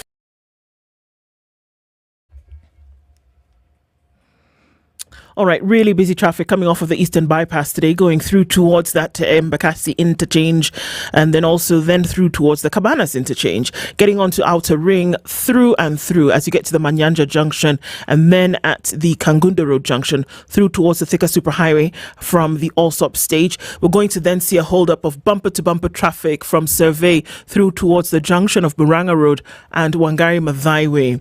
We'll also see some traffic then coming in right around Chiromo, museums, and then down towards Huru Highway. We are getting into traffic hour now. It's also very busy coming off of Ngong Road. Further up there near Naivasha Road is where it is extremely busy. So we'll continue to keep an eye on things. Let's talk this morning on SpiceFM KE on X. Hashtag the Situation Room.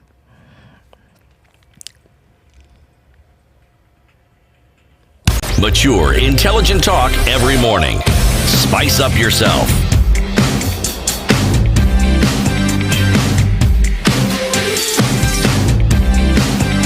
Mornings done right. 94.4 Spice FM, Nairobi. At 25 minutes to 8 o'clock. Pauline Gadhuri is a senior manager of life insurance business at the Association of Kenya Insurers, and we're looking at why it's important to save for retirement. And a lot of people are asking the question, what's the difference between saving and investment? So should you take that money and invest it somewhere so that it can grow something for you in the future, or you should just take it and put it under your mattress? Mattress is good. Is it?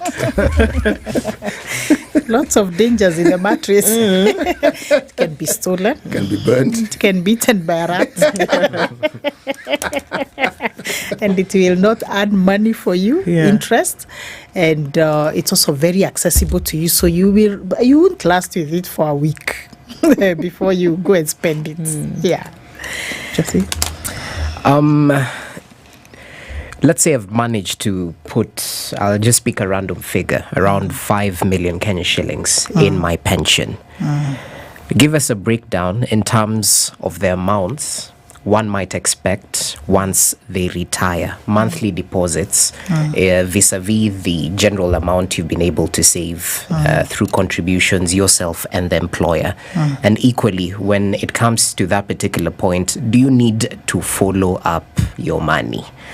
Do you need to go line up, or is the process seamless? Are there monthly charges once you start withdrawing your retirement pension funds? Yeah. Okay, thank you very much. So I think the way to answer that question is to also explain how the scheme works. So once an employer starts a retirement plan for their employees, a retirement scheme, it no longer belongs to the employer. It's now a separate entity, and it is regulated by the Retirement Benefits Authority. And the employer is under an obligation, legal obligation, to deduct from the employee, match the amount, and forward it to the scheme. And the scheme the members appoint trustees who then act as the legal owners of the scheme. So one of the very interesting cases we've had in the industry is when maybe an employee is sacked because of an issue, and the employer then says you can't get your pension. That RBA has come up very clearly, and they cannot attach your pension benefits. That does not belong to them. If the employee has done something else, like maybe stolen, please follow the legal way, recover your money, but do not touch, because pension monies are non-assignable. No one can take your pension and benefits. attach them to something. Yes, or you've not paid SACCO loan, so people attach. It's not possible. The law is, it's a really protected fund by law, so that no one can access that fund and use it for another purpose. It's only for you. So what happens is these pension schemes, we have different types, like all the funds managed by insurance companies, like the personal pension plans I've talked about, the employer schemes, they are called guaranteed funds. Again, they are guaranteed by law. Regulated by two regulators, the Insurance Regulatory Authority and also the Retirement Benefits Authority. So what happens with this guarantee, your capital means the monies you have actively put into that scheme is guaranteed. So I could not have put 100,000 and then I'm given a statement at the end of the year, my money is 95. No, the 100 is guaranteed. Then there's also a minimum rate of return, which is guaranteed. Currently, it's about, some companies give 5%, others give 4%. That is guaranteed at law through a contract and through the acts. So what happens in a guaranteed fund, the insurance company takes the investment risk. So they are the ones investing, they take the risk. If they lose the funds, the law has a way of dealing with that, because the insurance company is supposed to put a lot of assets to match those funds. But most of the interest rate they declare at the end of the year, if you look at the average of even last year, it was about 11%. So what happens is with these guaranteed funds, so you every time, because most companies now will have a portal where you can access your statement and see how your fund is growing. But with there's another form of way you can save for also your retirement. Some schemes are segregated. So with segregated schemes, you as either the scheme or you as the individual, you carry the investment risk.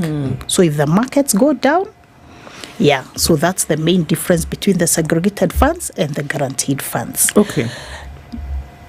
The majority of people, if we're looking at Kenya today, a majority of the people are not in this employment where it seems as though you can then break things down, that a particular amount of your salary is then put in this bin and something is put in this bin, and then you have pensions and it's matched and all these other fancy things. Majority of people don't have access to that. But we're saying that everybody at some point or another needs to have something that you can rely on for the future. Whether we're looking at a semi-urban, urban, rural population. What about those who are not in formal employment? What about those who want to be able to keep something for a rainy day? Because if you look at how things were done traditionally, is that there was food because you live right next to it. So you don't have to worry about when you're older where you're going to get it from. There was community. You're living in the community. So communities took care of one another. But now we're living in a more insular, segregated community society whereby every man for himself and God for us all. But we're saying that still you need to have something for a rainy day. How do the people who are not in formal employment then take advantage or even start to think about these opportunities for retirement? Okay, thank you so much. And that's why we talked about the individual pension plan. That is specifically designed for somebody who is in self-employment, someone who is not in a regular employment, and they can be able to decide how much they are able to put aside according to their income. And maybe to come back to his question, so what happens, this money grows, you are able to, even in a personal pension plan, you are able to track how your money is growing. And remember, I talked about the tax benefit. So whatever money you are putting into this scheme, you are putting it, you are enjoying tax benefits of up to 20,000 per month. And then the investment income that is earned by these funds, the pension funds, is also exempted from tax. So in other words, your statement will never show a deduction because your capital is guaranteed, the interest is guaranteed, and there is no tax. Yeah. And that is a question where many people come and say, I could also invest in something else. Like I'll give an example of the money market funds. They are good. It's a good investment vehicle. I also have one. I enjoy it. But what you find, the money market should be for shorter to medium term needs. Like I want to buy a house, I want to save secondary school fees, and with the money market, I'll save it from my after-tax money, after I have paid tax. The interest I earn from the money market is again taxed. And again, this money is accessible to me. I could just decide all my friends are going to Dubai for a holiday, peer pressure. I decide to pick it and go. So you can use that for other investment needs, but for retirement, we always say the best thing is either the individual personal pension plan, or if you are in a case of employment, then you save with the employer schemes. When it now comes to retirement, the law allows early retirement from age 50.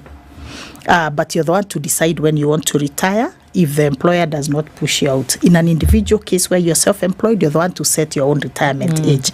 So at that stage, we have two types of schemes. We have the pension plan and we have the provident fund. A provident fund, your whole fund is taken, you're given the money, so you're given 10 million, 12 million, 20 million, whatever you've built. You've never handled such money so fast, you go into confusion.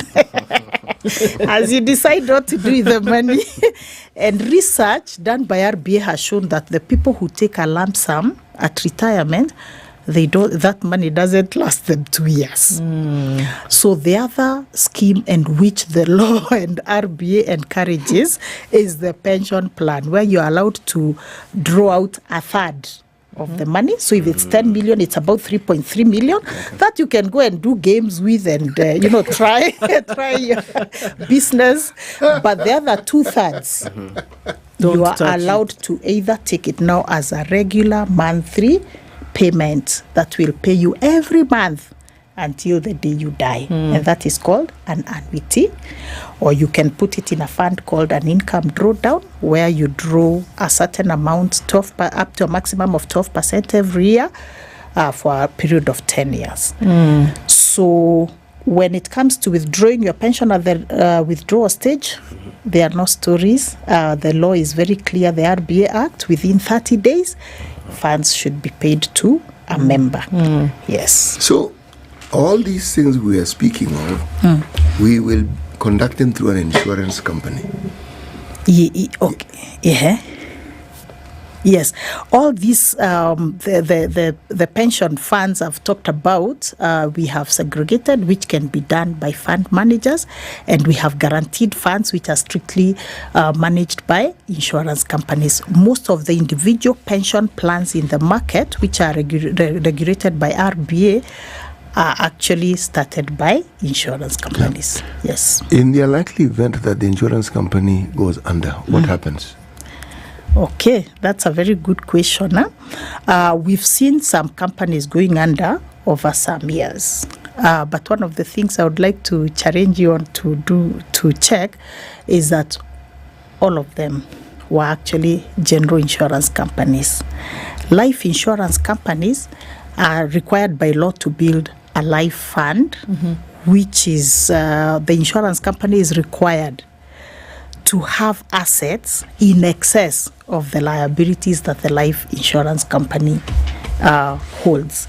The only company I can tell you that went under, it had a life part of it was Kenya National, which is very many years ago, and all the people who had life policies or even pension funds were paid up, because the fund was the life fund, which was already protected, was taken up by the regulator, IRA, and they paid off every single person who had either a life policy or pension funds. Sorry, Pauline. I just in relation to that, because I think sometimes it befuddles us, and so we get a bit confused. When you say, because that's the fear for a lot of people, isn't it? That you're going to take your money and you're going to put it somewhere, and then somewhere, whatever voodoo is done, the thing disappears. So when you say that they're required to have an asset base in excess, assets in excess of liabilities. In excess of liabilities. So when you say that in English, what exactly are we saying now? That the money that you have as the insurance company should be more than the monies that the different individuals who are part of the scheme collectively have. So if all of us were 1,000 and we have 1 billion shillings that we put there, the insurance company, not our money, should have their own money in excess of 1 billion. 5% in excess of 1 billion. Okay, all right. So in case anything goes wrong, then the regulator has an asset that they can then pick, which is mainly in government securities, to pay off the 1 billion funds. Okay. Over what period of time were people who had this sort of facilities with, say, Kenya National Insurance paid? I know what took long was the changeover to appoint they call to appoint a manager to what is the name of that, for the regulator to appoint a manager to oversee that manager. Process, a receiver manager. Thank you. But the process of paying off took about 1 year. Once IRA appointed a receiver manager, the receiver manager was able to look at, because you have to call in auditors and to check the books, but it took 1 year for IRA now to pay off the people who had funds. See, the reason I ask this question is because banks now in this country also offer insurance services, not necessarily life, but they do. And some even have branches that offer insurance services. But we've seen banks collapse, and we have seen the pain that people who had money in those banks have gone through. Now, I don't know details of how they were paid, when they were paid, when it was settled. Yes, there is a deposit fund that I know exists, which enables you to receive your money, but it is received in installments over a period of time. It isn't a lump sum. And the installments are usually very meager amounts. I'm saying meager, depending on whatever it is that you had and how they are paid. So when it comes to understanding what it is that one is protected against, I would then think that the insurance companies who offer the sort of facilities that you're talking about need to have a very large pot of money, meaning they need to have very many clients. Is that not so? Yes, yes. Okay, now this leads me to my question. What efforts are made to ensure that all these things that we're saying here are understood by people long before they even start working, long before they start earning money? Because if the seed is sown then, when they begin work or when they're able to earn, in a country like ours with a very large population of young people, you'll have a very, very huge base of depositors and people who are not going to be retiring in the next 2 or 3 years. Yes, because if it is my generation, if we retire and we want our money, somehow the insurers and the people who are in this business have to find people who will be, and the people exist. What efforts are made to ensure that this group of individuals understand these things so that they can also join and be part and parcel of these processes? Thank you. One of the things I need to reiterate is that one of the most protected funds in this country are retirement funds. And you can talk to people who are in that field, even like the regulator, RBA. You'll find that is one of the most protected funds in the country.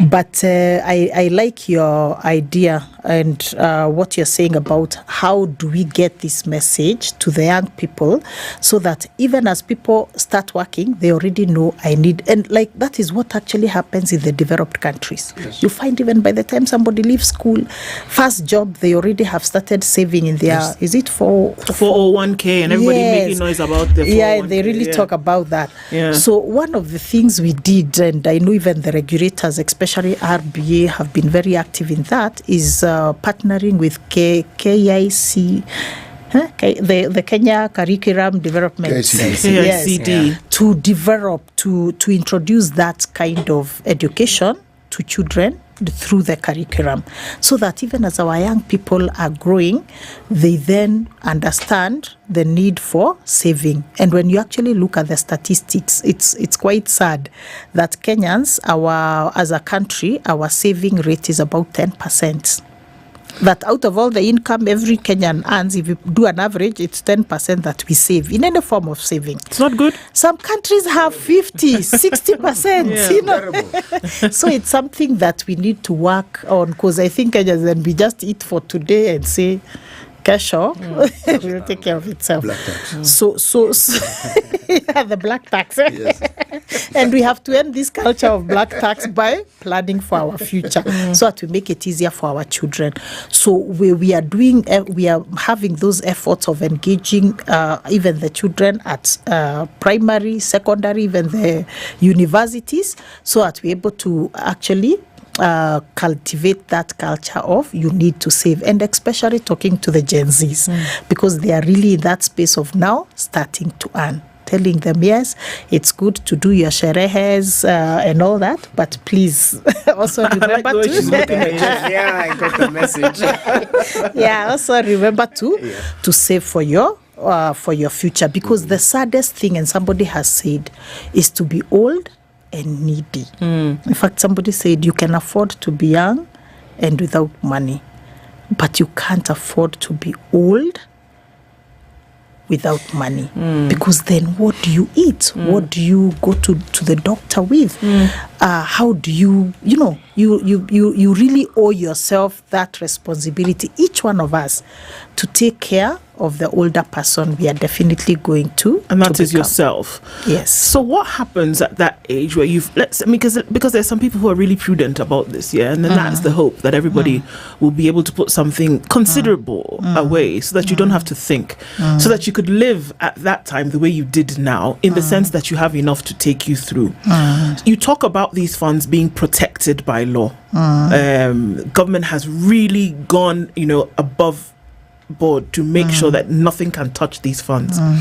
So in the event that something happens to you, God forbid, later on in life, when you have these funds aside, and that life ends and these funds have not been used, what happens to them? Thank you very much. So for every scheme, whether individual pension plan, whether the employer scheme, the first thing as you're joining that scheme that you're given is a nomination of beneficiary form. And that one you renew it every year, because I could have joined when I'm not married, now I'm married, I have children, So every year you update it and nominate the person that you want to, in case of, as you said, death, God forbid, but in case of death before retirement, then there is somebody that these funds can be paid to. And again, it's quite a smooth process of this was the person you nominated, and the money is paid to them. That is if somebody dies before retirement. Now, if it's after retirement, I said that there are two options. You take the 1/3 amount, that one you can go and try your business. And then with the 2/3, you then are required to either buy an annuity. An annuity is in exchange for this lump sum of 2/3, it's like a monthly pension. And we've actually seen, if you go to any of the rural areas or any setup, the people who live very well and live longest are teachers and government employees. Have you seen that? Because they've kept... Why? No, because they have a monthly income. Yeah, which other people don't have. So you find that they live very well because of this monthly income, because every month there's some money coming in to cater for your needs. That is what we are encouraging every person, even if you're in self-employment, create that monthly income for yourself in your old age. So once you have that monthly income, what we say, like with the annuity, you buy it, and it is guaranteed for life. So it's payable for life. For as long as you live, even if you live to 100, 120 years, it's payable every month.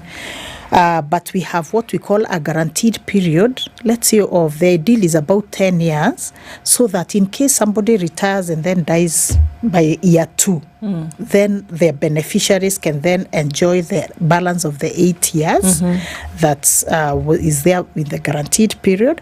That can be taken either as a lump sum. Again, you just collapse it into one lump sum and pay off the the nominated beneficiary, or you paid monthly. They continue earning that monthly for a period of 10 years. And one of the things we find, then you can either choose the annuity way, which pays you every month until death, or you can choose the income drawdown option, where you put your fund, it is invested, then you draw down a little of it every year up to a maximum of 10 years. But the risk of that, you can easily outlive it, because if you exhaust it in 10 years, what do you do then after age 70, 80? Yeah. You die. Wow. Like that. Yeah. So, I mean, it would be interesting to see what efforts are made to really spread the word around the nation, because, I mean, you talk about a very small percentage in terms of penetration of this information and knowledge and understanding. But, I mean, it's good steps. It's good steps that are being made. And we want to thank you so much for being here this morning to, just remind us of the importance of that for the future. And the hope is that more people will pick up on this. Whatever you have, put it aside to make sure that you can actually survive in the future. So thank you very much for that. Pauline Gathuri is the Senior Manager, Life Insurance Business, the Association of Kenya Insurers, this morning looking at the importance of getting literally our ducks in a row. Asante Sana for being in the hot seat of the Situation Room this morning. Our conversations continue, still on a health topic, but we'll look at then now the difference between NHIF and SHA, and we'll be doing that at 9. Good morning. At 8 rather. It's 8 a.m.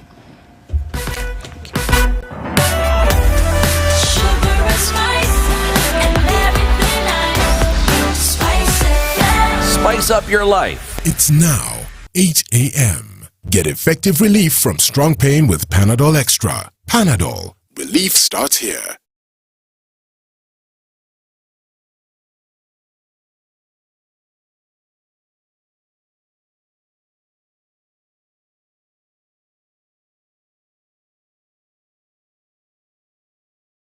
Good morning, this is the News Wire. I'm Leah Ubaga. The government has maintained the ban on school social activities across schools, including prayer days, school visits during this third term. Education Principal Secretary Belio Kipsang ordered strict enforcement of the ban by schools, saying it is in a bid to contain cheating during the national examinations. This event comes as the Kenya Certificate of Secondary Education exams will commence on October 22nd, that is, and conclude on November 22nd, while the Kenya Primary School Education Assessment will begin on the 28th of next month and end on November 20th. The Kenya Intermediate Level Education Assessment examinations have been slated for the 28th of next month and will end on October 31st. County government workers have issued a 21-day strike notice over delayed salary increments. Kenya County Government Workers Union Secretary General Robert Duba's notice comes hot on the heels of a 1.5 billion shilling salary increment announcement for civil servants, ending a looming strike that would have paralysed service delivery. Duba said failure to increase salaries for county government workers will result in a strike. The government announced a minimum raise of 1,300 for the lowest job group and up to around 5,000 shillings for the highest. The civil servants will also receive a raise in house allowances in the salary structure. Solidarity forever. SRC is the one to determine how much each party gets. When they occasionally give in terms of what they call phase 1, phase 2 of salary review for public service, because the constitution allows them to advise, in some cases to set, it has been omitting county government workers from its consideration. A family has been left homeless following a fire incident in Embu County. The devastating fire razed down a house in Kiriari area located in Ruguru Ngandori ward. Residents have decried a spike in cases of fire in the area, with the latest incident being the third reported in a span of just 1 week. Amid the chaos, a Form 3 student from Karao Day Secondary School was the unlikely hero after saving a trapped child from the fire. Authorities should prepare for possible drought in large swaths of eastern Kenya caused by a La Nina that is expected to develop this month. Met Director David Gikungu, however, said this will be a weak La Nina, quelling fears of countrywide drought. Gikungu also said in a 3-month, that is from October to December forecast, Western Kenya is still likely to get to above average rains. Central Kenya is expected to have a poor to fair distribution of rain. However, the rains will reduce drastically as you move towards Eastern Kenya and the border with Somalia. And ODM party chairperson Gladys Wanga has reiterated that the party is under the Azimio la Umoja umbrella, which represents the opposition. Wanga also dismissed the possibility of other parties pressurizing them to leave the opposition, despite the government supporting former Prime Minister Raila Odinga's campaign for the AUC chairmanship. We are in the Azimio la Umoja coalition, and nobody can remove us from Azimio la Umoja coalition. Nobody can remove us from there. And our leader is Raila Odinga. So nobody should force us out of anywhere. We are in the minority. Our members of parliament will continue with their duties of oversighting the government, as should be the case. Wanga further expressed confidence that their leader will emerge victorious in the AUC election slated for February 2025 at the 38th AU Summit in Addis Ababa, Ethiopia. And now Raila Odinga is headed to the African Union Commission. We are praying for him. We wish him well. And we know that God will remember him as he seeks that position. And we ask African nations to look at Baba as the strong Pan-Africanist that he is and move him forward. And we thank the government of Kenya for supporting his bid to be the chairman of the AUC and convening all the East African leaders to do so as well. That's the news wire. I'm Lydiah Ubaga.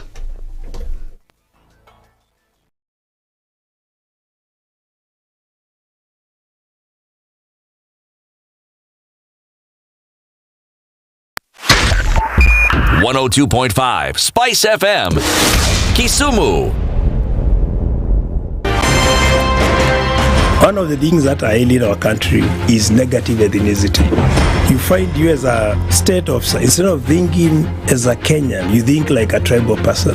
Let me tell you something. The biggest problem we have had in this country is a leadership deficit.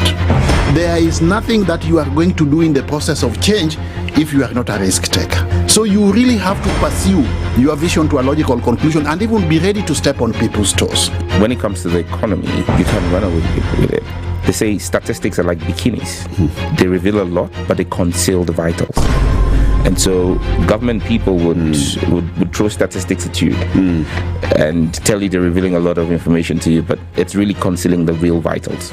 We need to get out of that, because when we want to grow our democracy, one basic thing that really requires to be understood by the political class, by all of us, is institutions are critical. This is the Situation Room, the only way to start your day.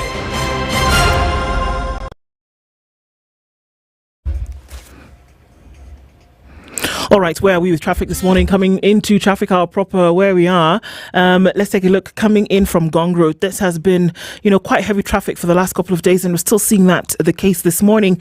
It's also busy as you're coming in from Langata Road, spilling over towards Raila Odinga Way. Some of that then going towards Uhuru Highway via the Nyayo Stadium roundabout. On the Thika Super Highway, just past Survey through towards Pangani is where we'll see the heaviest of it. Kiambu Road doesn't look bad at all. Muthaiga Square, a little bit of traffic here and there. And Limuru Road is also pretty busy for this morning. Coming off of Manyanja Road and then touching a little bit on Kangunda Road, there's traffic. The Eastern Bypass is coming in heavy from that Roy Junction and all the way through towards Embakasi and then out towards Outer Ring through towards the Cabanas Interchange. And that's where we're looking at most of the traffic this morning. It's heavy in some parts, not so bad in others. Keeping an eye on things, let us know what's going on where you are. And we want to keep things moving this morning. We'll talk SpiceFM KE on X, hashtag The Situation Room.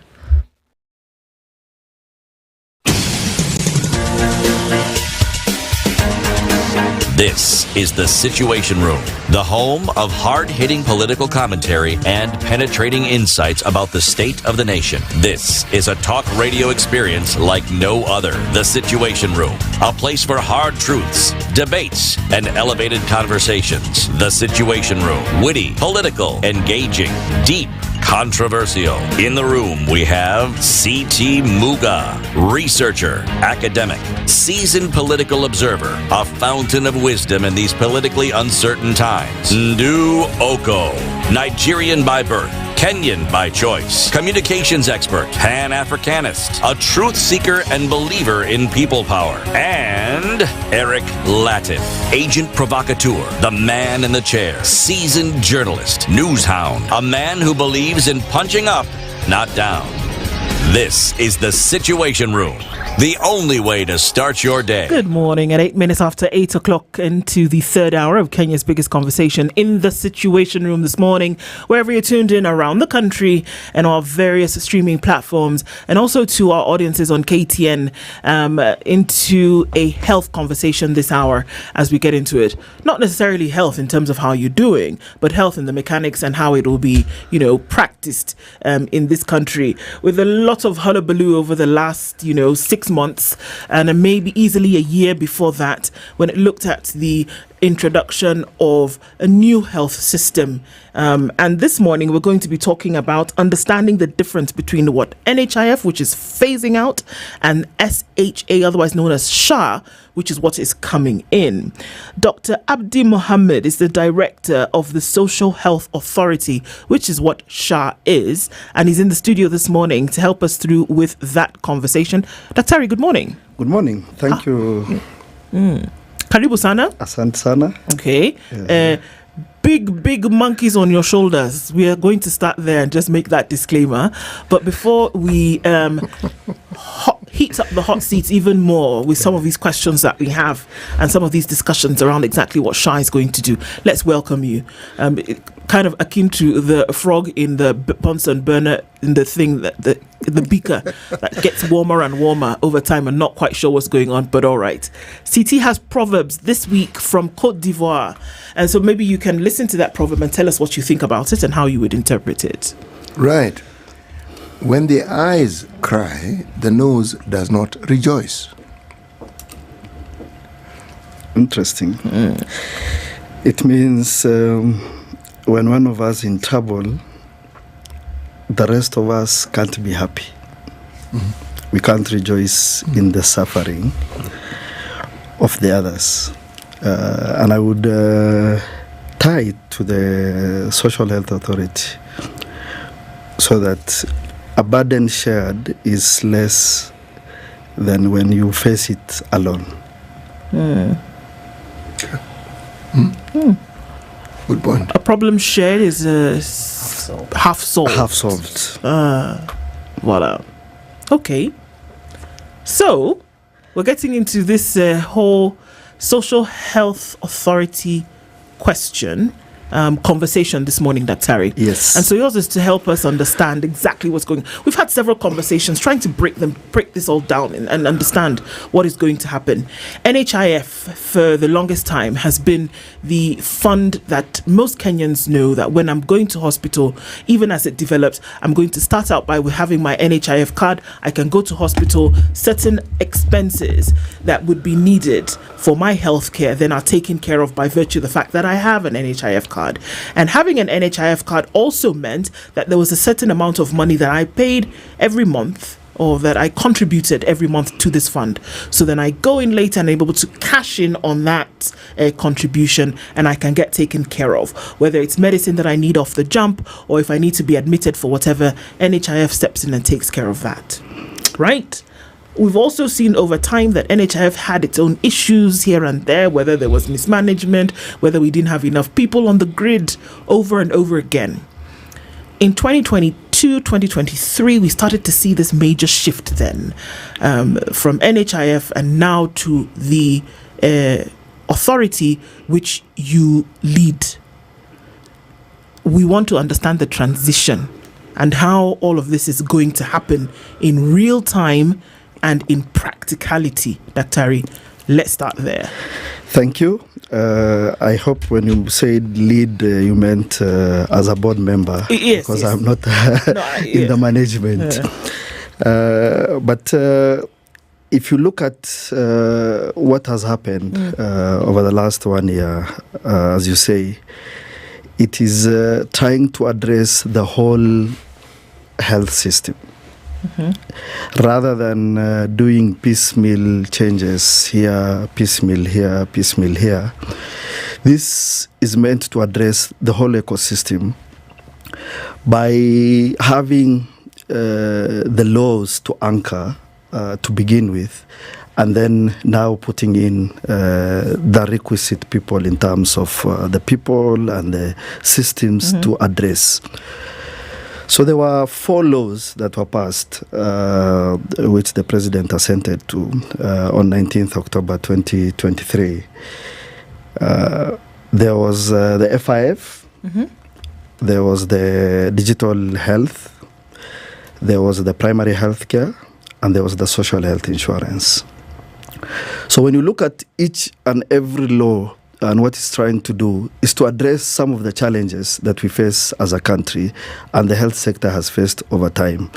There is a 5th one, which hopefully will come when the time comes, which is the quality authority, which is supposed to address the quality of services that we get at health facilities. So the FIF, if you look at starting with the one which doesn't have any court case, is supposed to address. Yeah, let's start with that one. Yes, because that's the only one that wasn't taken. There were 4 laws that were passed, but unfortunately, the petitioner went for 3 and left 1. So the FIF is meant to address the challenges our health facilities were facing. Prior to devolution, health facility management and the MedSubs were able to, or the leaders in those facilities, used to keep the money that they collect and utilize for the services that they offer.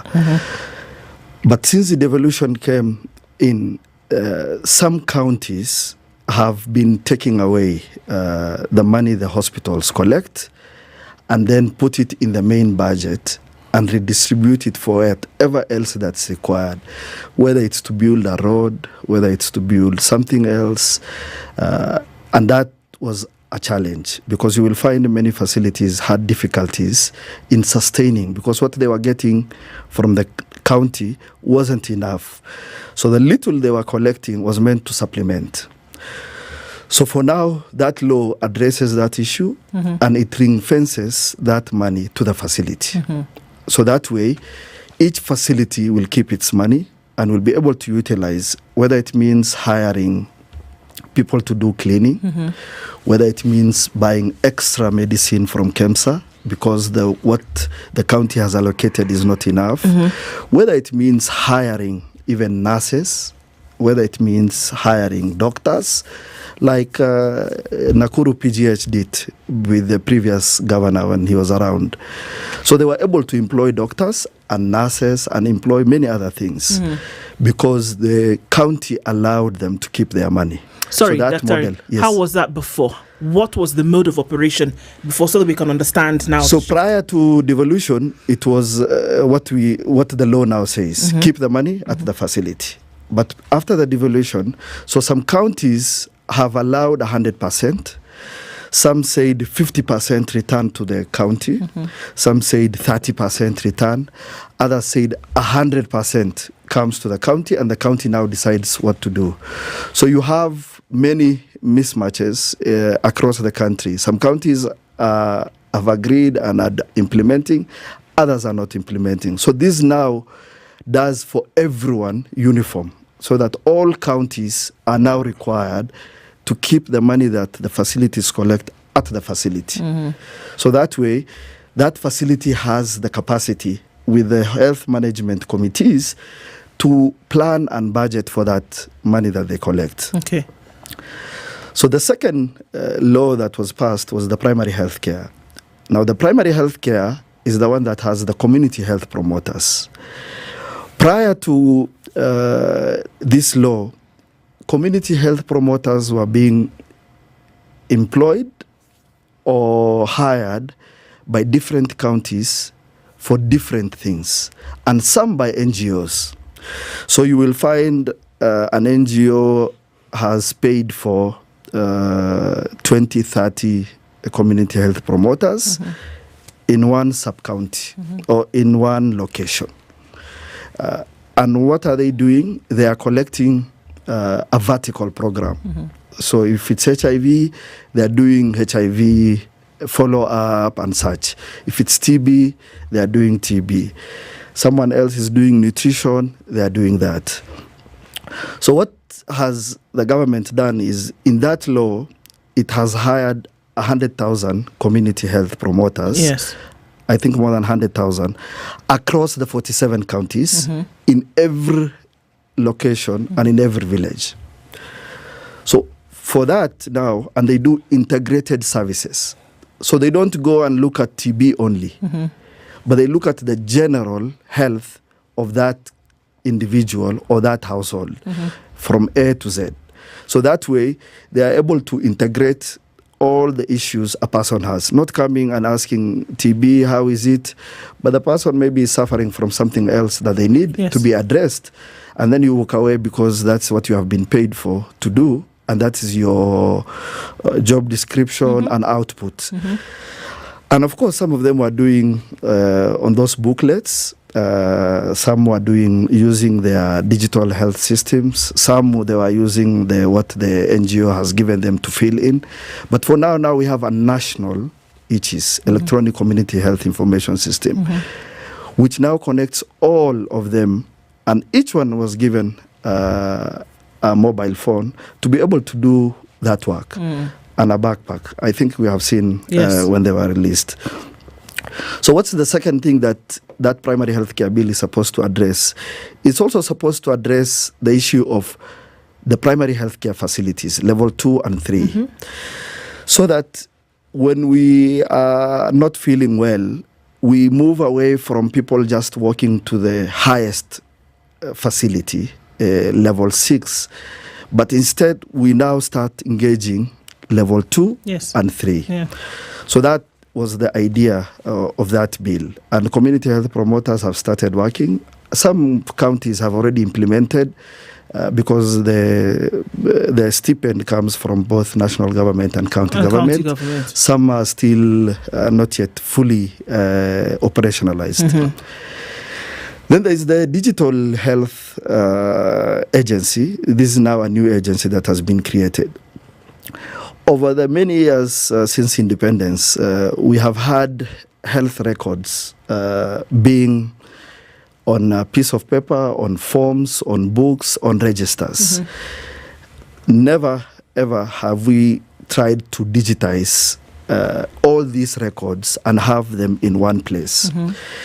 If you ask anyone who has gone through Kenyatta as a registrar doing masters, when they are doing for their final thesis and they need to do some research, you will see the agony when they are taken to the records section. A whole almost go down of files. Now trying to do your thesis to see what are the conditions, going through each file was very difficult, painstaking. So with this digital health agency and with the health information exchange, every hospital is supposed to have a health information system, which means you are able to record the patient's details, their clinical, your history taking and physical examination, what medicine you have given, what lab test.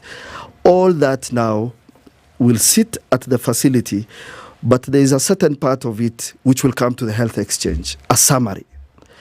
So when tomorrow you walk to another facility, I don't need to start asking you, what were you suffering from? Where were you last seen? What medication were you given? I'm able to see. And this is around the country? So around the country. If you're in Mombasa today and then you go to Kakamega tomorrow with a health issue, because of the integrated system, we're going to be able to see then that, you saw me last month for 1, 2, 3, this is a follow-up, and you know the information. I will even take it further. If you are in Ramu, in Mandera, and then you end up in Kwale for holiday, Lunga Lunga, that person should be able to see from the digital, the superhighway, the HIE. And is this something that's being done now, or is this futuristic? No, it's something that's being done. What's going to happen is no one is forcing anyone to change their health information system. So all you do is you integrate your health information. Keep whatever you have if you are private sector. If you are a county that has progressed, like for example Muranga, which have decided to digitize, whatever system that they have. So this is like a superhighway where you are just connecting. Keep your health information, your HMIS system, even if you are private sector, but you just connect. And there's a certain record summary that will come to this system, which now becomes available for everyone. But what else does it do? We will move away from the issue of trying to figure out or doing the KDHS, the Kenya Demographic Health Survey, trying to figure out how many mothers attend ANC clinic 4 times. How many, and that thing has been done every 10 years. So you can imagine the data that you are getting and referring to 10 years later, trying to say in this location, family planning uptake is 70%. Yeah. The system that you speak of, yes. When was it inaugurated? It hasn't been inaugurated. Okay, when do we hope to inaugurate it? It from beginning of October. What it promises is definitely good. Yes. Because it means that it doesn't matter where I go in the country, whatever my health data is, it will be available and it will make it for easy access to healthcare for myself. However, yes. I knew that was coming. Is it something that we are going to put into play, or are we going to have a pilot where we... No pilot. Why? Pilot. Because we have tried many pilots and we have done 1,001 pilots and nothing is working. We have done NHIF pilot with 4 counties. It did not work. After 1 year, we abandoned. We have tried to pilot something else. It's not working. So for this one, what's going to happen is it will not start perfect. Well, nothing new ever starts perfectly. Thank you. That's why we have a pilot. So you want to mitigate against things. A pilot, even if it doesn't work, gives you information. And even if it doesn't work, that's even better because you now know what not to do because you've had the pilot. So the pilot, as it is, unless you mean, are you testing? Is there a testing that's ongoing? Yes. That's what I mean. Daktari. Unless you mean we don't start until we pilot and look No. at... You okay. cannot pilot throughout all the counties. Okay. No. Okay. You will random sample a few counties. Yes. Essentially will be considered representative. No. That's that. In terms of testing, that's happening. Yes. That's ongoing. Yes. So that you have different counties, a private facility, trying to connect to see does it work. Yes. Is this information being sent? Yes. The way you imagine it would? That's happening. That's but ongoing. then there's something else also. Yes. When we talk about digitalizing health information within the counties, are we therefore saying that we actually have personnel who are trained and understand exactly what to do? So that when you have data in the system, it's reliable data?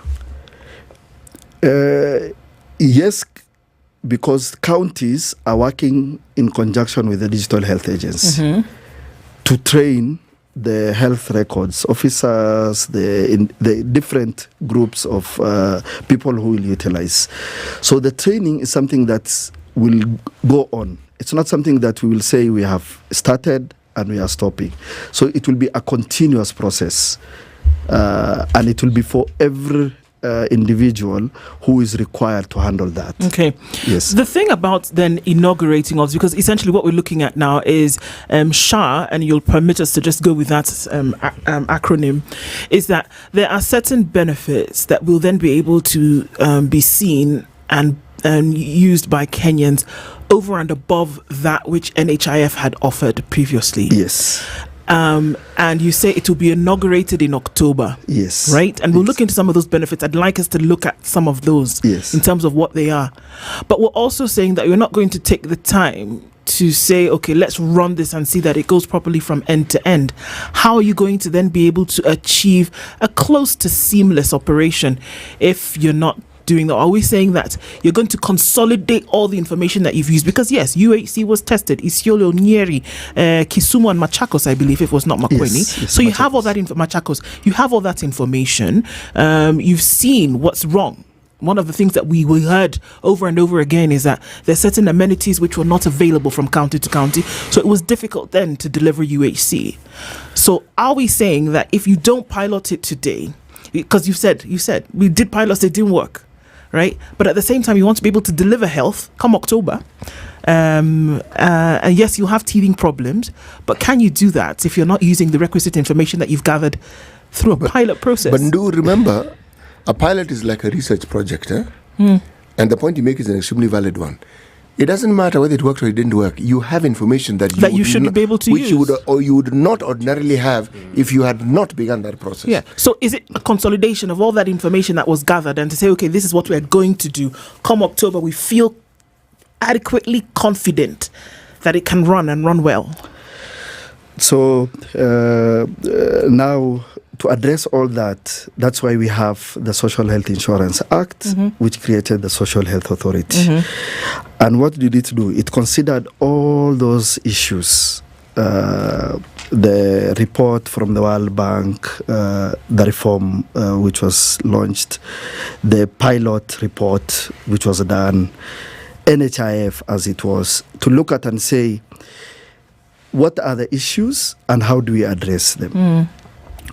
So the issues that came up was, the first thing, if you look at, is the way the Social Health Insurance Act, or SHA, has been designed, is it has 3 funds. Yep. So what was the idea behind, why do you have 3 funds? So NHIF as it was just contributory. So you only benefit if you have contributed and you are a member. If you are not a member and you have not contributed, then there is nothing for you. You are outside that. But with the Social Health Insurance Act, there are 2 funds that benefit you even if you are not a contributor. If you have registered, that's enough. Just registered is enough for you to benefit. The first one is the primary health care. The primary health care fund is tax funded and it comes from Treasury. That one entitles every Kenyan to benefit from, irrespective of their contribution. Right. So the second one that you benefit from is emergency. If you look at emergency care, it says in the Constitution it's your right. And I think Article 43, but it also says under the Health Act 2017, it's your right. But there has never been any way of operationalizing that. Because always the challenge has been, who funds it? Where is the fund domicile? Is it at the Ministry of Health? Is it at NHIF? Is it at KMPDC? Who holds it and who is accountable for it? But for the first time now, we have that being available to everyone at the Social Health Authority. Okay. Let's take a break at this point. It's 28 minutes to 9 a.m. We want to look specifically now at the Social Health Authority and what then benefits that people be by virtue of the fact that you have a card and that you're a fully paid up member at the 2.75% of your gross net income, that whole, issue. What then will I be able to have when I walk into a health facility at whatever level, based on the 3 funds that you spoke about? What can I get? Will I walk into hospital with my card, get treated, walk out without an issue? And if I must sleep in hospital for 3 nights, will somebody be telling me to pay another 20,000 shillings? We'll look at some of those when we come back after this break. Let's take a quick look at weather and traffic. Looking at the benefits of SHA this morning. We'll be back after this.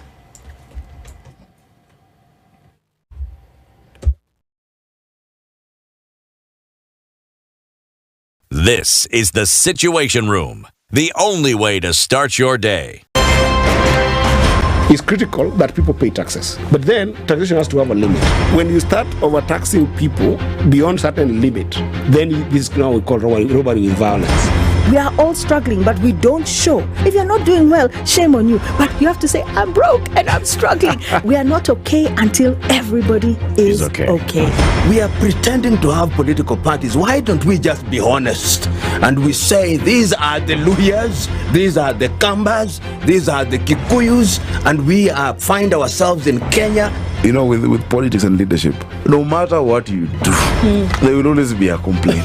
There will always be the assumption that you're either stealing or you're not doing things right. As a leader, don't fear. If you know you're doing the right thing, you've thought about it, you've got an expert advice, do it, then understand later. This country, we don't need prayers. Prayers is between you and God. Good governance and thinkers who care about the country and not their stomach. That's what we need. The Situation Room, Kenya's biggest conversation. The weather with SpiceFM. Cloudy conditions in Nairobi.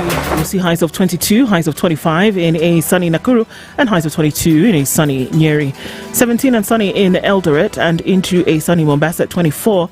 It's sunny in Malindi at 25, 21 and sunny in Kisumu, and 19 and sunny in Kakamega. It's a cloudy morning in Kampala at 19, and into Dar es Salaam, the sun is up at 24, 13 and sunny in Johannesburg after the rain, and at 27, Mogadishu is sunny through Thursday. Light rain continues in Addis Ababa at 16, while it's clear in Lagos at 24. It's sunny in Kinshasa at 21.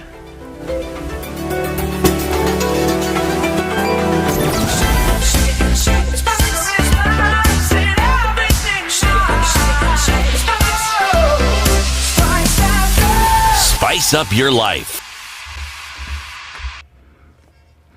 All right, not too messy coming off the Eastern Bypass this morning as you get towards that Outer Ring Junction. It's going to take you through to the Thika Superhighway all the way from the Allsops Junction. And that's where we see traffic along Survey still continues. Now is when the folks on Kiambu Road said, okay, let's create a little bit of traffic this morning. We haven't had it for a while. And there it is. It's going towards Muthaiga Square, but it won't last too long. But we're going to keep an eye on that anyway. As you get into the city from Limuru Road, it's also heavy. Spring Valley Lower Kabete into Spring Valley is actually quite busy today. And we're seeing some movement on Wayaki Way heading out towards the Red Hill Link Road. A quick look at James Gishuru. There is a lot of inbound and outbound traffic, and the Red Hill Link Road all the way from Wayaki Way to Kuna Road is chocker blocked. Rather, from Kuna Road to Wayaki Way, it's bumper to bumper. And there's quite some of that on Wayaki Way as well. We are still in traffic hour. We're keeping an eye on things, folks. Talk to us. SpiceFM, KE on X, hashtag The Situation Room. Mature, intelligent talk every morning. Spice up yourself.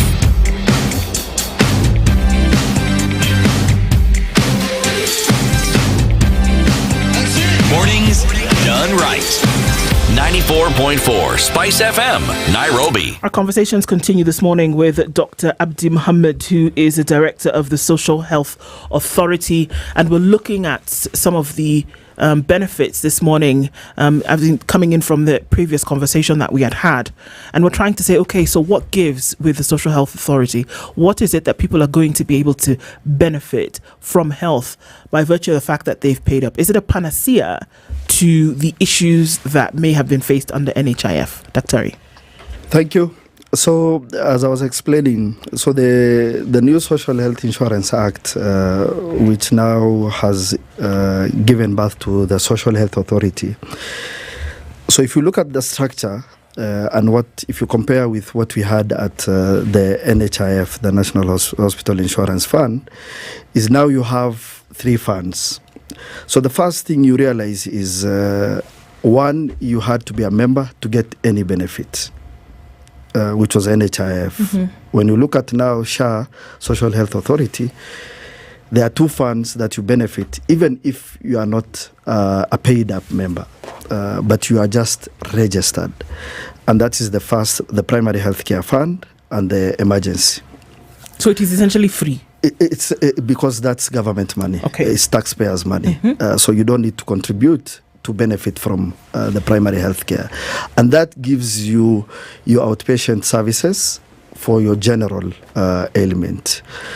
Now, when you need moving forward, you need to be admitted, you need surgery, you need this, then you need to have contributed 2.75%, or you have been paid for by whoever is paying for you, whether it's the county or national government, you are an indigent, or you are paying the minimum of 300 shilling, then you benefit from the Social Health Insurance Fund. So if you look at the way the SHA, Social Health Authority, have been structured, from the governance all the way to the dispute resolution, you will see there's a departure from what we have. Looking at the board, you will realize now it has a wider representation, including the Director General of Health, which previously did not sit at the NHIF. You have the Informal Workers Association. You have COTU representative. You have providers, private sector. You have CECs for health from counties. You have the professionals through KMA.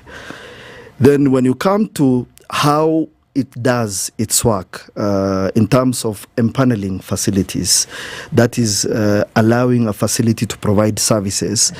Previously, it was done at NHIF. It was NHIF officers who were doing that work. Yep. And that created some conflict, because I'm the one who is empaneling you. I say no. And then you have to talk to me nicely. Then I put you in the panel. But for now, what we are saying is the empaneling is done by another government agency, which is the Kenya Medical Practitioners and Dentist Council. Yeah. Because they are the ones who license you, they are the ones who regulate you. So they are the ones who are able to say, Abdi's facility, XYZ, can provide this and this and these services, and this is the license that we have given for these services.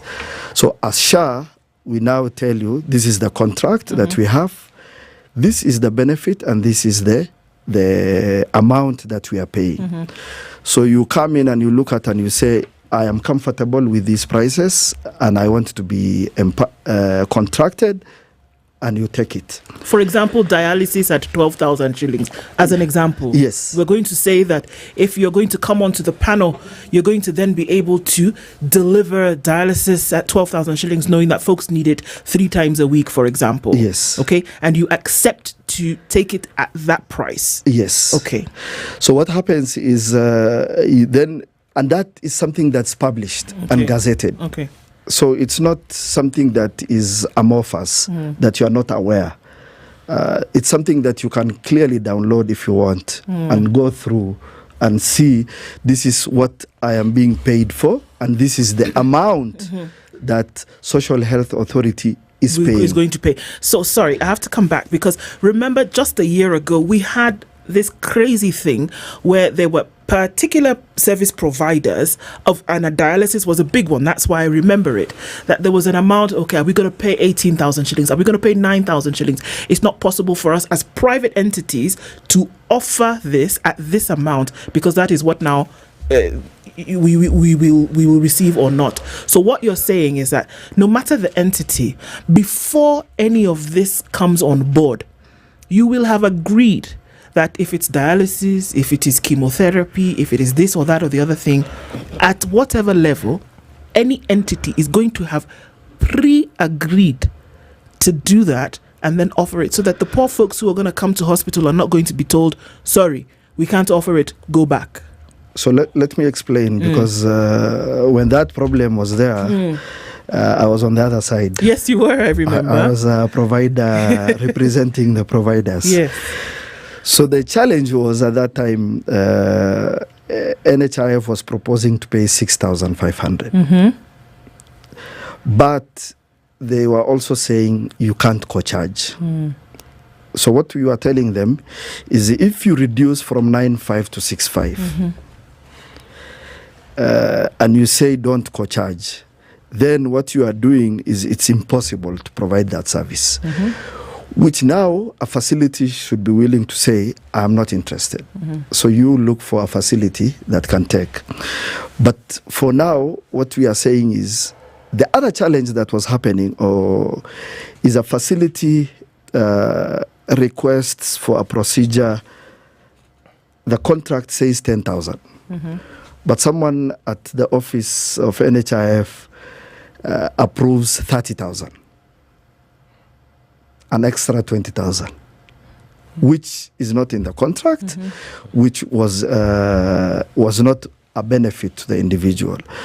So what this now benefit and tariff is doing is we are all equal. Every Kenyan. There is no special scheme. There is no civil servant scheme. There is no retirement scheme. There is no county scheme. We don't have 97 schemes. We have only one scheme. And that one scheme gives equally to everyone. So if you need it, this is what you are entitled to. If you don't need it, then you don't, of course, you will not utilize it. And that it's something that you are able to see even on your phone once the portal is up. And then you can be able to see, this is what I'm entitled to. That's if you have a smartphone and you have logged in and you are able to utilize. You will be able to see, this is what I'm entitled to, this is what I have used, this is the hospital that I have gone. So I was going to, now what is the difference? Yes. So these now benefits and tariffs are things that are published and they are gazetted and things that we can all see. What next have we created? Previously, it was at the level of NHIF where these things were being done, and it was being done by the staff alone. Now we have created out of it an entity, a research entity at a university level, a committee, which has patients, providers, Ministry of Health, Social Health Authority representative, the CSOs, so that it's something that is a continuous process. So today you will say this disease is not covered, for example. So city can petition that committee and say, why don't you add this procedure? Or today, the Social Health Authority says the amount we can pay for is up to a maximum of 10,000. Okay. But city, because knows this disease, the money required is 20 or 30,000. There's more that he pays maybe out of pocket because of the facility that he has chosen. So now he can say, can you increase the rate that you are paying so that I can benefit as well? So that now is outside and not within the Social Health Authority. So we all have a say, and that's a continuous process where we can revise that benefit and tariff every 2 years. That is what we have agreed on. So if you look at what else is different from what is happening. So the other thing that has been put in place is everything that Social Health Authority does is supposed to be done digitally. No paper work. From end to end. From your registration to your payment, to your claim, to all your journey is supposed to, even with the providers, is digitally. There is nowhere we will have paperwork.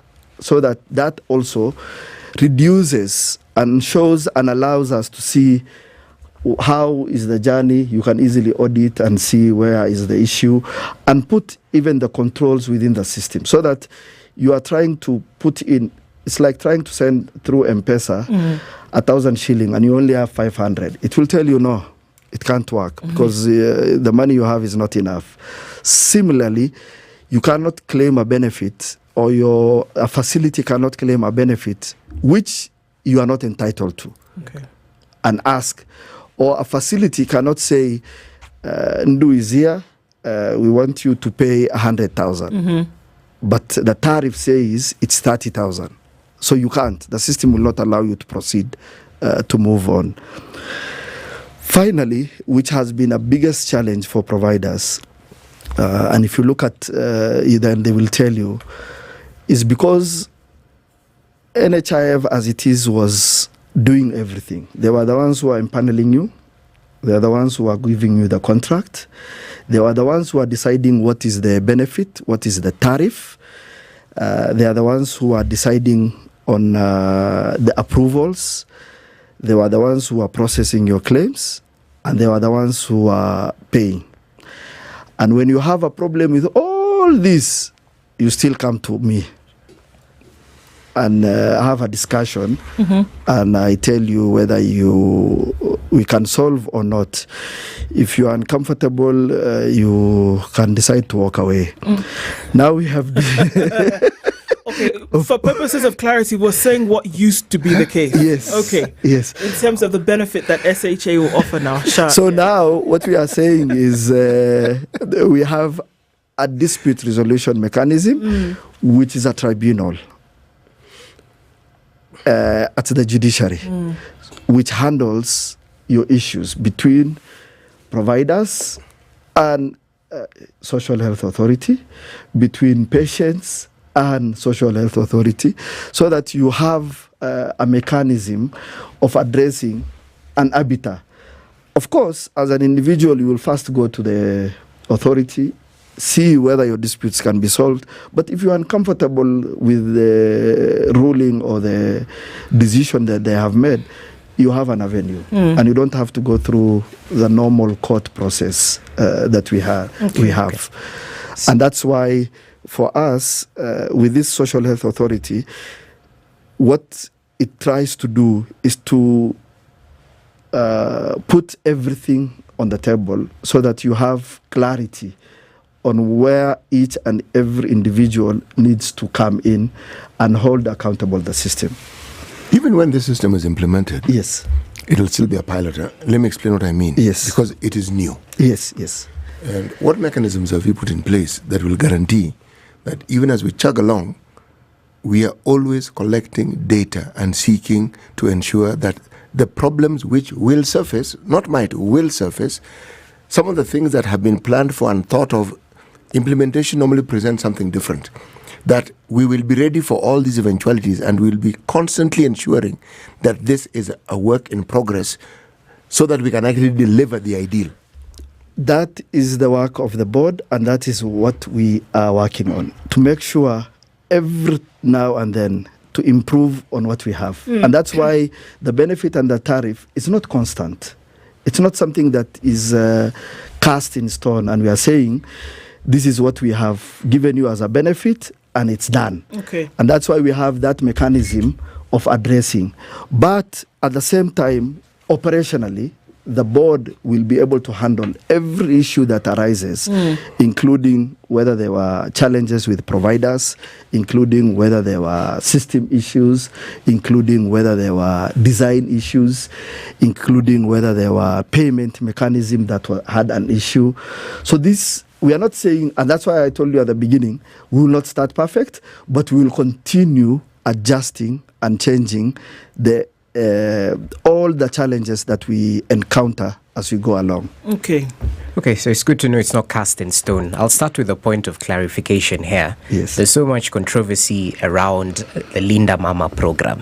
Yes. So kindly clarify to us, which is it still encompassed under the Social Health Authority? It falls under which specific fund?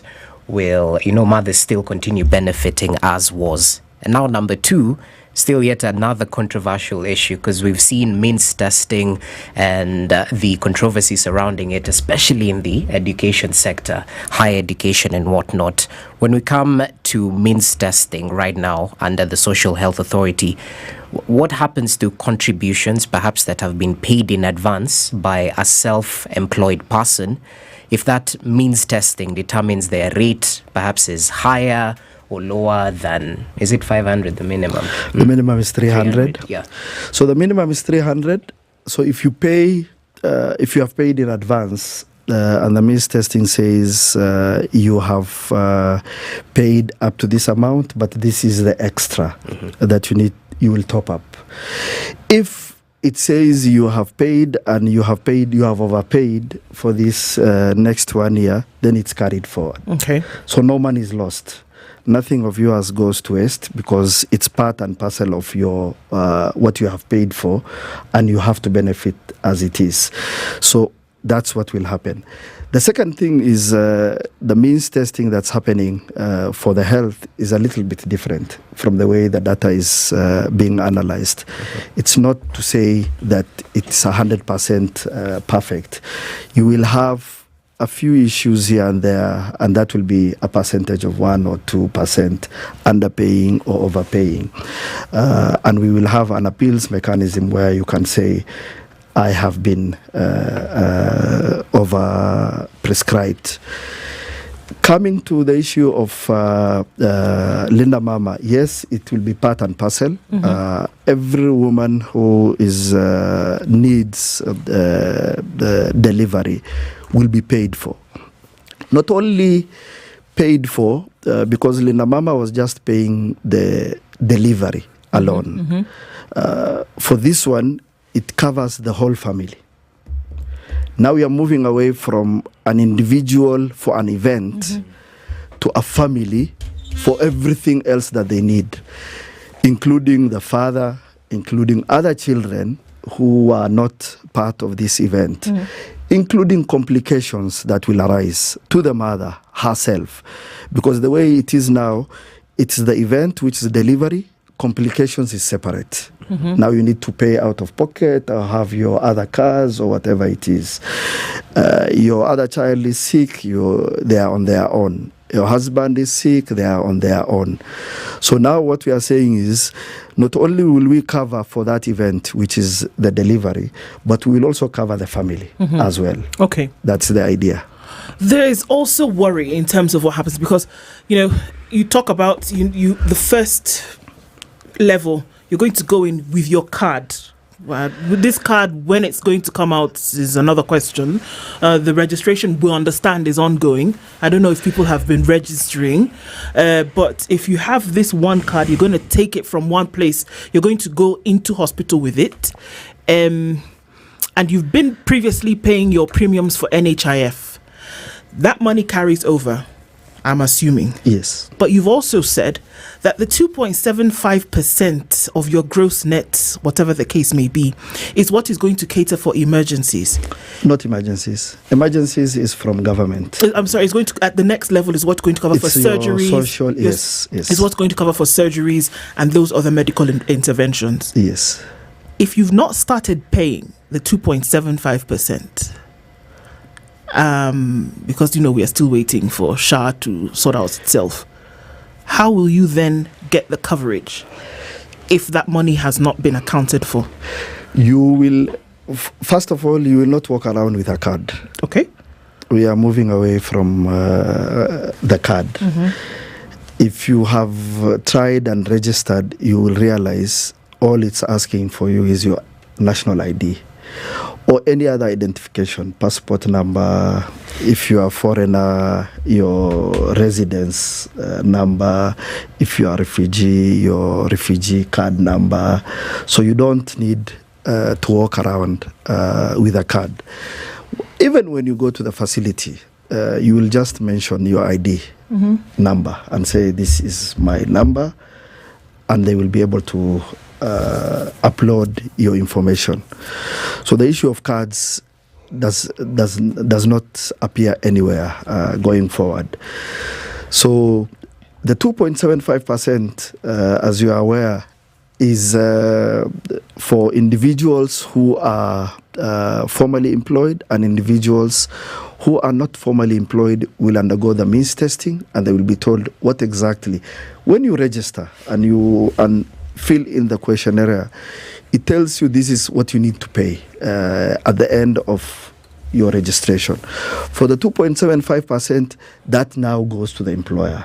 The same way now for NHIF, it's your employer who submits that CT, this is his salary, this is the amount we are deducting, and they will submit to SHA. And that will happen end of October. Okay. Because usually it happens at the end of the month. What if I am not employed? Yes. And I wish to be part of Contribute. Yes, exactly. You will register. When you go to the star 147, you will be able to register. You fill in all the questions, star 147. That is the registration number, and that's what we were... Star 147 hash. Yes, hash. Okay. And that's what we wish everyone to register. And all you need to do is fill in your ID number, and it will ask you a few other questions that you will need to fill in. But majority of the things will be pre-filled. Once you give your ID number, that's enough. It will fill in your date of birth, all those things. It will fill in automatically. Okay. And then you will proceed to declare employed, self-employed. If you are employed, you will say employed, and then it will not proceed. It will tell you who is your employer. You will fill in. If you are self-employed, then now is where you move into the means testing questions, and you will exit. At the end of it, then it will tell you, once you are done, when the time comes, this is your premium that you need to pay. And one thing that I would like to appeal to Kenyans is to realize the power of people coming together and having this insurance, and understanding that insurance means something that you take in advance for unforeseen thing. You can imagine if today we said you only pay for insurance after you are involved in an accident with your car. There will be no insurance companies that will survive. Exactly. So there is no way we can pay for premium only when we fall sick. Yep. It's unfair. It has to be there as a guard, just in case. And the person who was earlier was talking about pension. Most pensioners use their money for medical. Why? Because it's at that age where you need medical most. Exactly. So now imagine when your son says, 2.75, I don't need to pay. Not realizing that his father is paying 300 shilling. Yeah. Because he's old now. He has retired. He is in the village. Now the minimum is 300. That's what he's paying. Because you are young, you're paying 2.75. Not realizing that this is the pool that we are all drawing from. Yes. But he's looking at himself and saying, I'm young. I have never been admitted. Why do I need? I don't need any help. Dr. Abdi, there's so much that still needs to be unpacked, even well before October, and it's our hope that you will come again as we continue to unpack and look at the benefits of this. Some of it makes sense, and of course, there's the fear that, okay, so will it run smoothly? And I think that needs to be continuous, and so we're looking forward to you having that conversation with you again. But we want to thank you so much for being here. Dr. Abdi Mohammed is the Director of the Social Health Authority. We've been having that conversation around the benefits of what SHA brings come October when it's all rolled out. Thank you very much. It's 1 minute after 9. Thank you.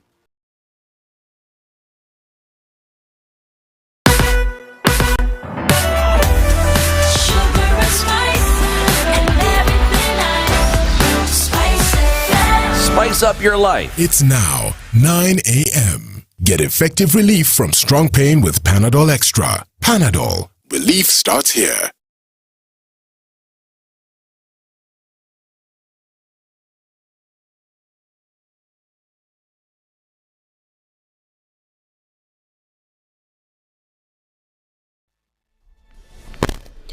Good morning. This is the News Wire. I'm Lydiah Ubaga, and we begin our bulletin on a sad note as Ugandan athlete Rebecca Cheptegei has passed on.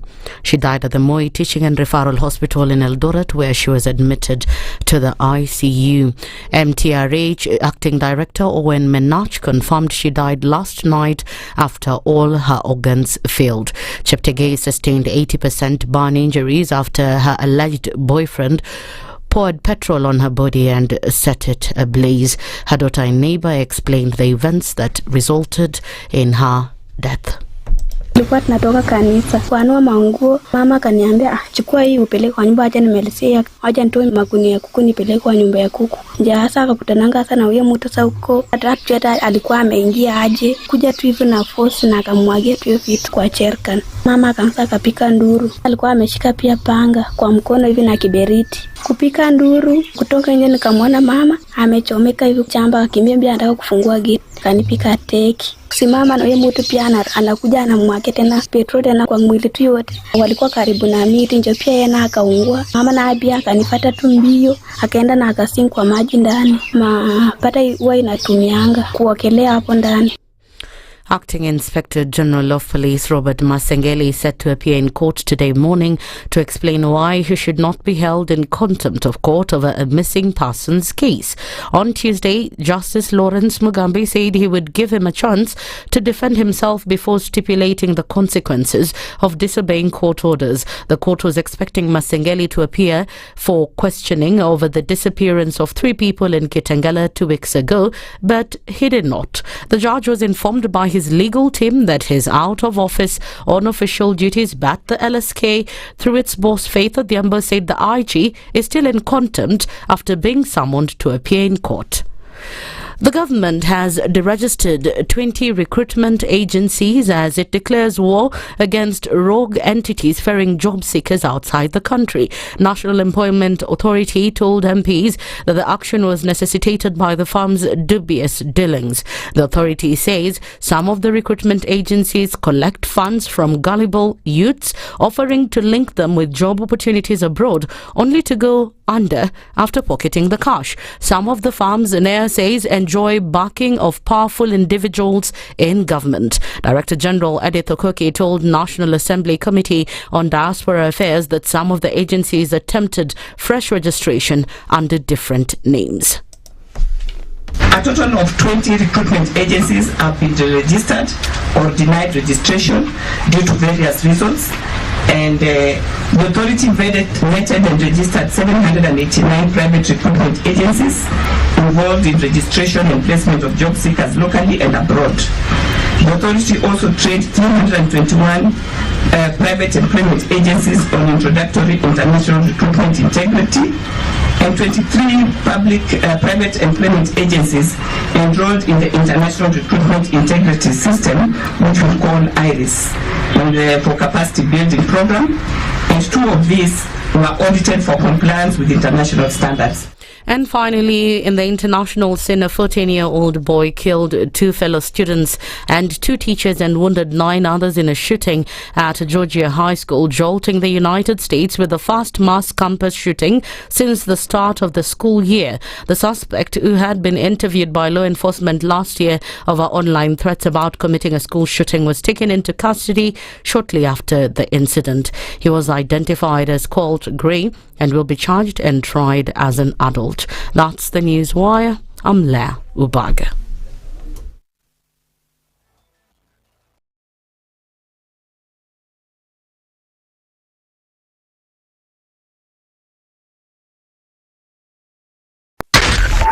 .4 Spice FM, Nairobi.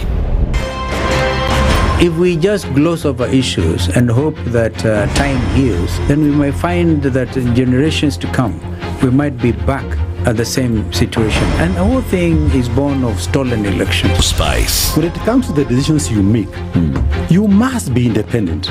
There's no way you can allow one institution to dictate to you how you're going to conduct your operations, how you're going to decide cases.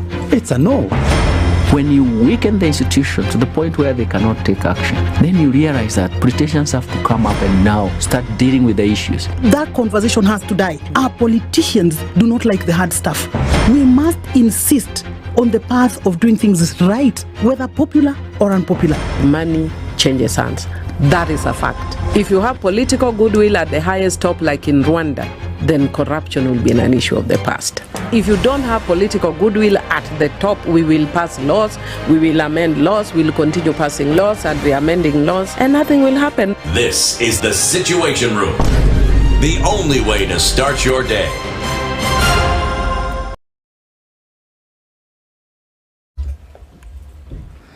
All right, so where are we at a few minutes after 9 o'clock and taking a look at what's happening with traffic this morning? Hasn't been too terrible.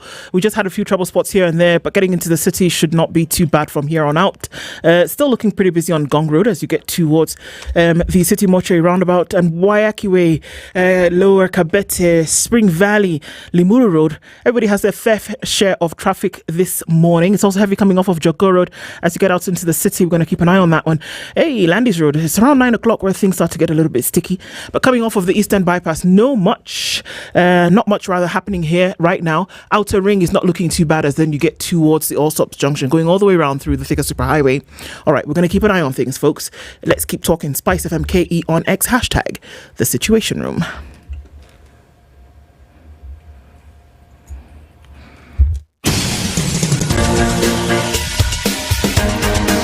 This is The Situation Room, the home of hard-hitting political commentary and penetrating insights about the state of the nation. This is a talk radio experience like no other. The Situation Room, a place for hard truths, debates, and elevated conversations. The Situation Room, witty, political, engaging, deep, controversial. In the room, we have C.T. Muga, researcher, academic, seasoned political observer, a fountain of wisdom in these politically uncertain times. Ndu Okoh, Nigerian by birth, Kenyan by choice, communications expert, Pan-Africanist, a truth seeker and believer in people power, and Eric Latiff, agent provocateur, the man in the chair, seasoned journalist, news hound, a man who believes in punching up, not down.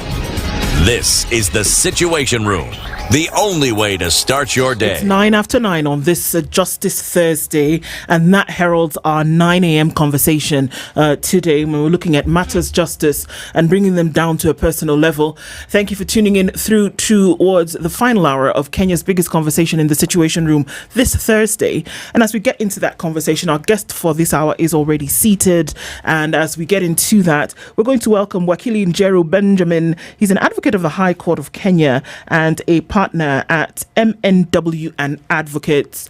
Good morning, Wakili. Good morning. How are you? Very well, thank you. How are you? I'm well. How are you? I'm well again. You'll be fine. Don't worry. Yeah. Welcome to the hot seat of the Situation Room. And even as we look into matters at Justice Thursday, we're going to say welcome to you. Welcome with our proverbs, which CT brings from around Africa. Okay? He's our resident proverb clause. Santa Claus, proverb clause. Okay, let's talk about that. And so you'll hear today's proverb. Let us know what you think about it and then how you would interpret that. Okay. When the eyes cry, the nose does not rejoice.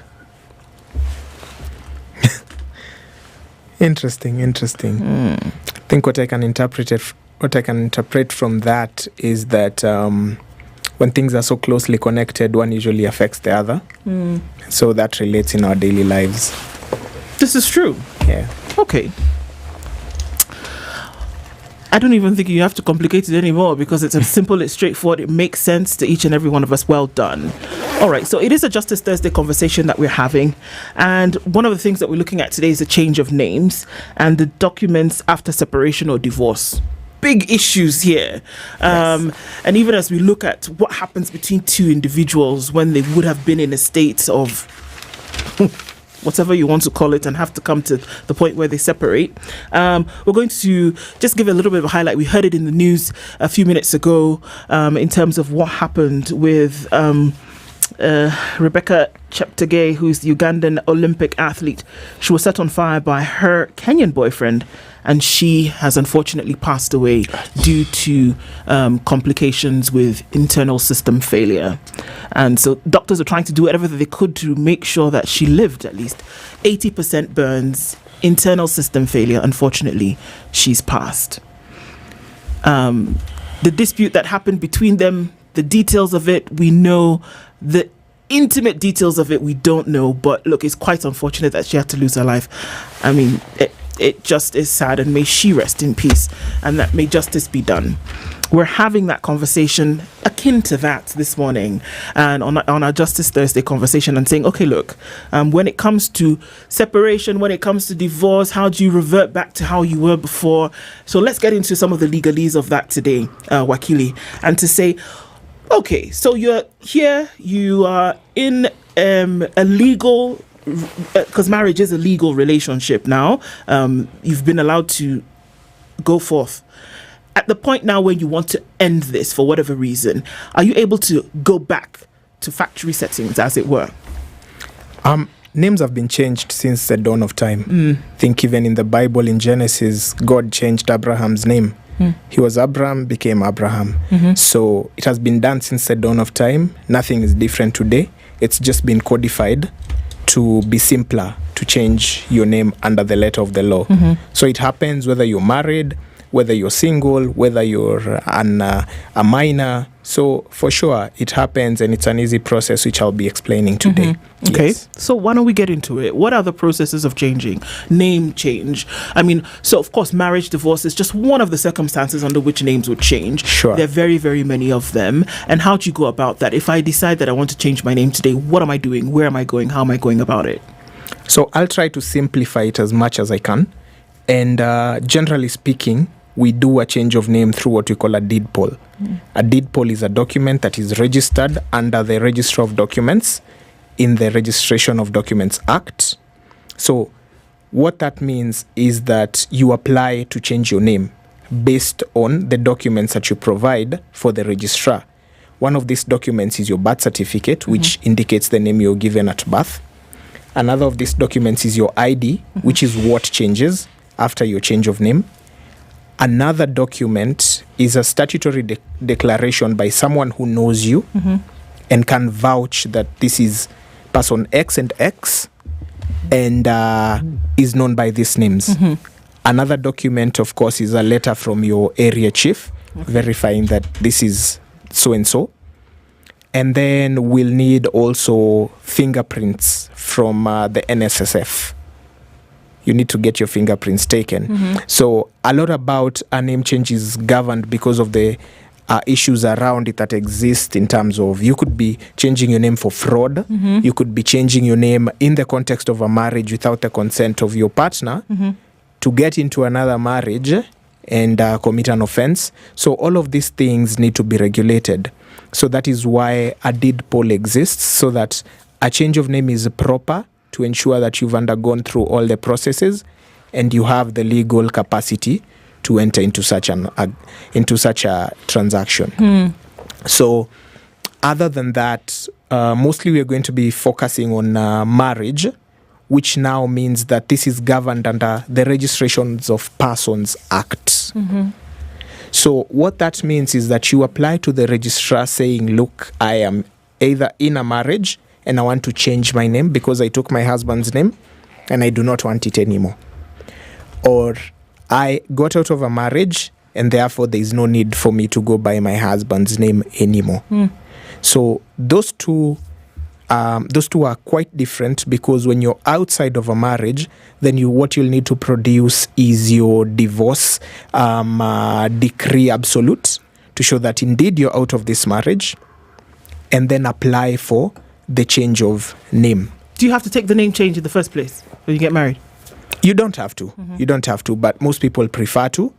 So you'll find a lot of people who are married and still retain their father's name. Others opt to go to the Registrar of Persons, who now sits at Huduma Center. You go apply through an affidavit, of course, show your marriage certificate. I'm married to this person. You show up with your ID and your husband's ID, and the name change is effected to the effect that you get an ID with the name of your husband at the end. That's why you find people have hyphenated the husband's name. So you don't have to. And that can only happen if you're married. Yes, you can only take your husband's name if you're married. You can't decide that I like the way Muga sounds, and Yes. I also want to be called. You and I are friends, and then we say, okay, I like the way your name sounds. Yes, Since we exactly. see each other every day, Yes. I can decide, okay, I want to be called Muga as well. Yes. You must be. You must be in a marriage. No. You can take up a different name, but now the process would be different. You'd have to go through the deed poll way. I can decide to call myself Benjamin Jeru Muga. Mm. So I'll do the deed. Choice for name. It's good. Opinions would vary, but okay. So I can go the deed poll way to change my name to Muga, but in the event of a marriage, just to make the process easier, because it's not a technical process at all. You do not have to get these names gazetted as a change of name. You'll just go to the Registrar of Persons with the ID of your husband and your ID and a statutory declaration of the same, and the same will be effected. The difference is in the processes. Yes. So that's what politicians did, the likes of Babayao, quote unquote, in terms of changing names. Those ones went through a deed poll. Through a deed poll. Yes, correct. How long after divorce should a woman wait till she changes her name? Is there a time frame, or it can, straight from court and start the process thereafter? Again, a divorce is a fairly lengthy process, which once it ends, and you get a decree nisi and then a decree absolute, then you're completely divorced. That marriage is ended. What are those? Who nisi? Once you get a divorce, absolute. The nisi is absolute. Once you get a divorce, basically just to make it very simple, once you get a divorce, there's a document that actually shows that you're divorced. Yes. That's a decree absolute. And that's what you take to the registrar to confirm that indeed I took this name because I was married and this marriage does not exist anymore. Yeah. Therefore, I am lodging this together with my other documents to change my name back to what it was before I was married. What if it's a nice name and you like it and you just want to, hang on to it? Can you do that? If you've gotten divorced and you like the name, can you still keep it? That's yes, you can. You can still go on maintaining the said name, but then people get divorced for various reasons, and others prefer to get married again, and that would again bring other issues. Yes. Why should it bring the issues? Are you marrying the name of the person? You don't like it. You see, traditionally, people didn't assume their husbands' names or the spouse's names. They did not. You were your name, if you're a lady, because this thing just affects the ladies, the women. It doesn't affect the men, okay? And you were known.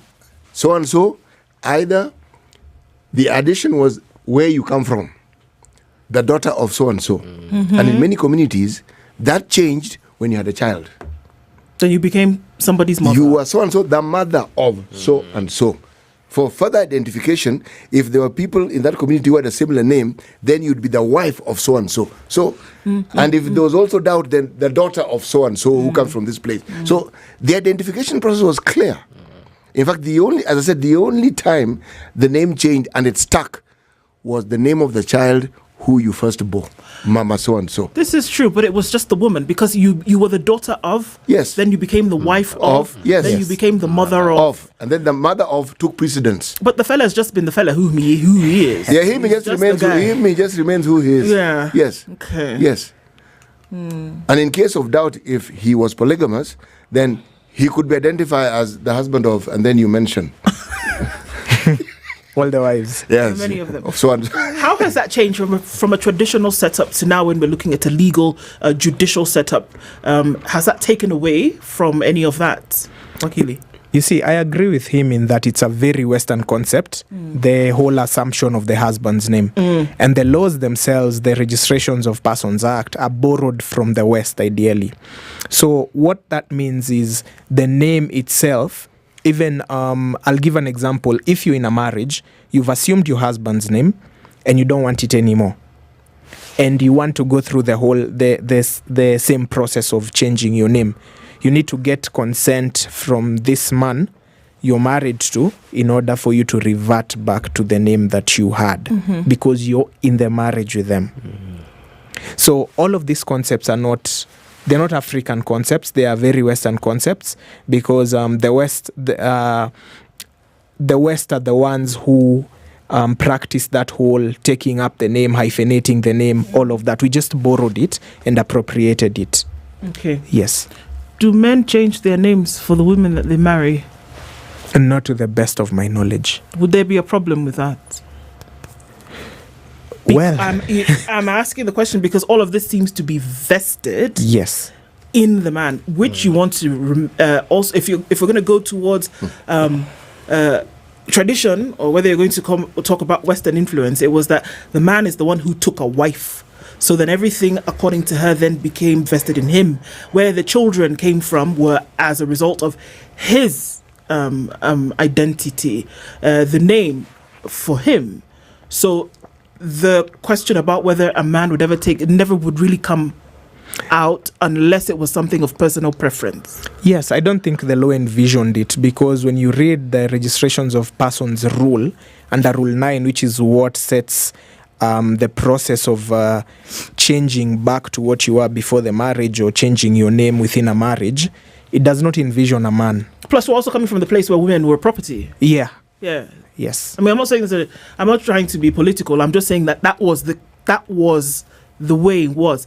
That at the time it was another thing that you acquire. You've acquired a wife, you've acquired land, you've acquired now a wife. So it was never deemed that it was the woman then who would be giving any kind of identity to this relationship. Yes. But you know what is interesting is that there is the element of independence. The Mrs. So and this and the other actually connotes and denotes the very thing that you mentioned regarding possession. Okay? But in an African setting, the lady retained her names, okay? Philomena Atieno. That was her. She was Philomena, okay? And everything else followed, but her identity was intact. And when you talk about the father, you talk about where they come from originally. You see, you are not diluting that identity. At no point is that identity lost, as I said. Now, the changing of names and the significance is a question you want to ask. When the Westerners determined that for someone to understand marriage, someone had to assume the other person's name. Okay, what is the thinking behind it? I think the thinking behind it was what she said about having women viewed as property, because initially you were your father's property. That is why you assumed your father's name. And when you got out of your father's homestead and went into the man's homestead, you had to assume the same name, because what gives you identity also sort of owns you. You're owned by your culture, you're owned by your people, so same concept, I guess. That's interesting, because we have, and I say it's very interesting because I've seen this in Kenya quite often, and I've just seen a comment on socials about that, is that there are quite a number of men who take on their mother's name, even if they may have knowledge of their father, but they take on their mother's name as a source of identity. Where does that come from? Culturally speaking, and from my experience, it is the circumstances where the man has been raised by solely the mother and therefore identifies with the mother. Remember, a name is just a form of identity. So if you don't identify with the father, most cultures just appropriate the name of the mother. So they'll take it up and they'll run with it. So that is what the mother will actually register in the birth notification. That is what now will be found in the birth certificate.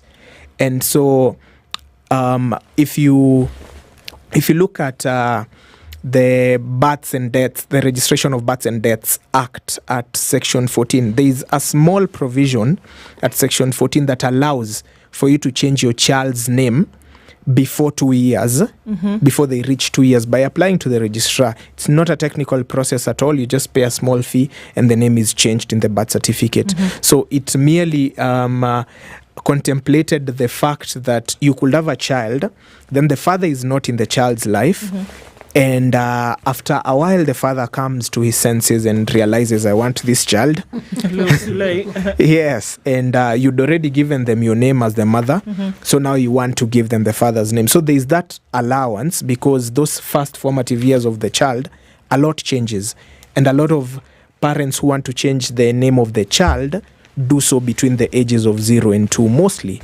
So you can see that some of those cultural issues have been addressed in our laws to a little extent. Yes. Expounding the scope just briefly, let's talk about grounds for divorce and separation. My question will be, is marital rape criminalized after separation? So marital rape happens in a marriage, and our laws really did not envision marital rape, if that is a term I can use. They did not think it was possible. You can report a rape in a marriage. You can go and report and say that you were raped. It happened this way, give your particulars. But mostly, you'll find that they're very difficult to convict. In fact, I've never heard of anyone convicted of marital rape. You can report, it can be investigated, you can be charged, but it is not a concept that we've really codified in our laws.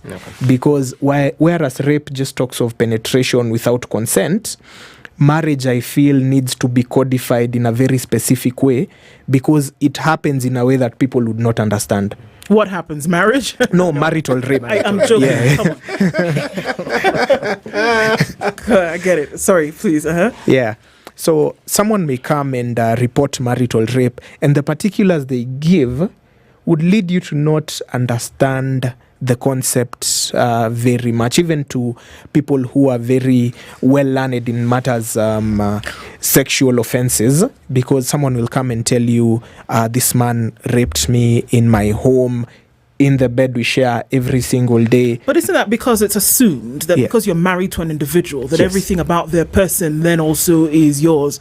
So the issue of rape, when you're taking something without consent, when you're taking something from a power point of view, that doesn't then play in that circle, because you feel, and in my opinion wrongly so, that you can take it whenever you want it, however you want it, by virtue of the fact that you're married to them. That's where it becomes a vague grey area for a lot of folks. Yeah, it is. And if you ask most of the people in the streets, conjugal rights are actually rights that are owed. It is something that I am owed. It is not something that... By both parties. Exactly. But if I come to you as a husband and they tell you that my wife has denied me conjugal rights, a lot of people will feel for me and will actually be on my side. Why is he being denied? As opposed to a woman who goes and makes the same claim? It is hardly ever made by women, but I stand guided. It's willing by a willing seller. Is it a ground for divorce or separation? Have we ever had an instance where such a case has been presented? One of the grounds for divorce is cruelty, and that would amount to cruelty. It would also amount to irretrievable breakdown, which is another ground, because once a person maritally rapes you, then that relationship would be irretrievably broken. And it's also very cruel. I think if you look at what we are saying, yes, that relationship broke down. If it hadn't broken down, why would the rape even occur? Exactly. Why would that discussion even take place? You see, that takes us to a different discussion, and that is on the subject of childbearing. Yes. And the rights that a woman has to determine when it is she wants to bear a child and when she doesn't want to bear a child. And this brings in the discussion of family planning and how it is that one goes about it, because it is a source of very many issues. Yes, I agree. And it brings to this discussion this one point.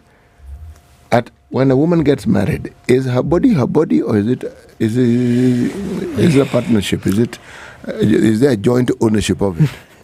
Let's take a break. Yeah, I think we should. At that point, so that we can think about that answer before things get set ablaze. It's 29 minutes to 10 o'clock, and maybe Wakili can then start to answer those questions, because it gets sticky. Because it's all in the same family of a conversation that we're having this morning. Our Justice Thursday conversation today is right around divorce and separation, changing a name, and the different elements that come to play. And indeed, CT, as hot as it is, that's one of them. We'll come back and talk about that after this.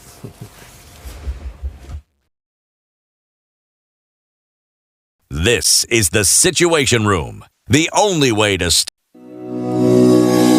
Kenyan Kenyans abroad, sending money home should be simple and stress-free. Stay connected back home. Open your Credit Bank Nyumbani Diaspora account today by visiting www.creditbank.co.ke. Just a few clicks and you're all set to send love and support back to your loved ones. And that's not all. Explore a world of possibilities, including investment opportunities. It's fast, easy, and secure, bringing you closer to the moments that matter most. Visit creditbank.co.ke or call +254 70 907 2000 to learn more. Credit Bank is regulated by the Central Bank of Kenya. The weather with SpiceFM.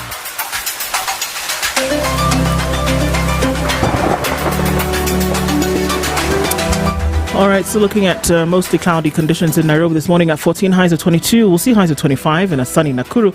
And it's 14 and sunny in Nyeri with highs of 22. Highs of 24 in Eldoret, where it is sunny at 17.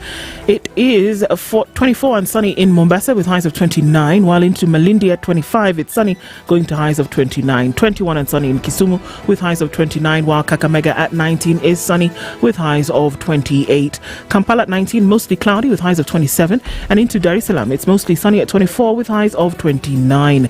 Johannesburg at 13 is sunny. It's sunny at 27 in Mogadishu, and the light rain continues in Addis Ababa, currently at 16. It's clear at 24 in Lagos and 21 and sunny in Kinshasa, 29 and mostly sunny in Beijing. Thursday afternoon going to highs of 30. The heavy rain continues in Paris, highs of 18 and lows of 13, while at 14 it's cloudy in London with highs of 21. Wednesday night is clear at 17 in New York. Coming into Thursday, we'll see highs of 25 and lows of 14.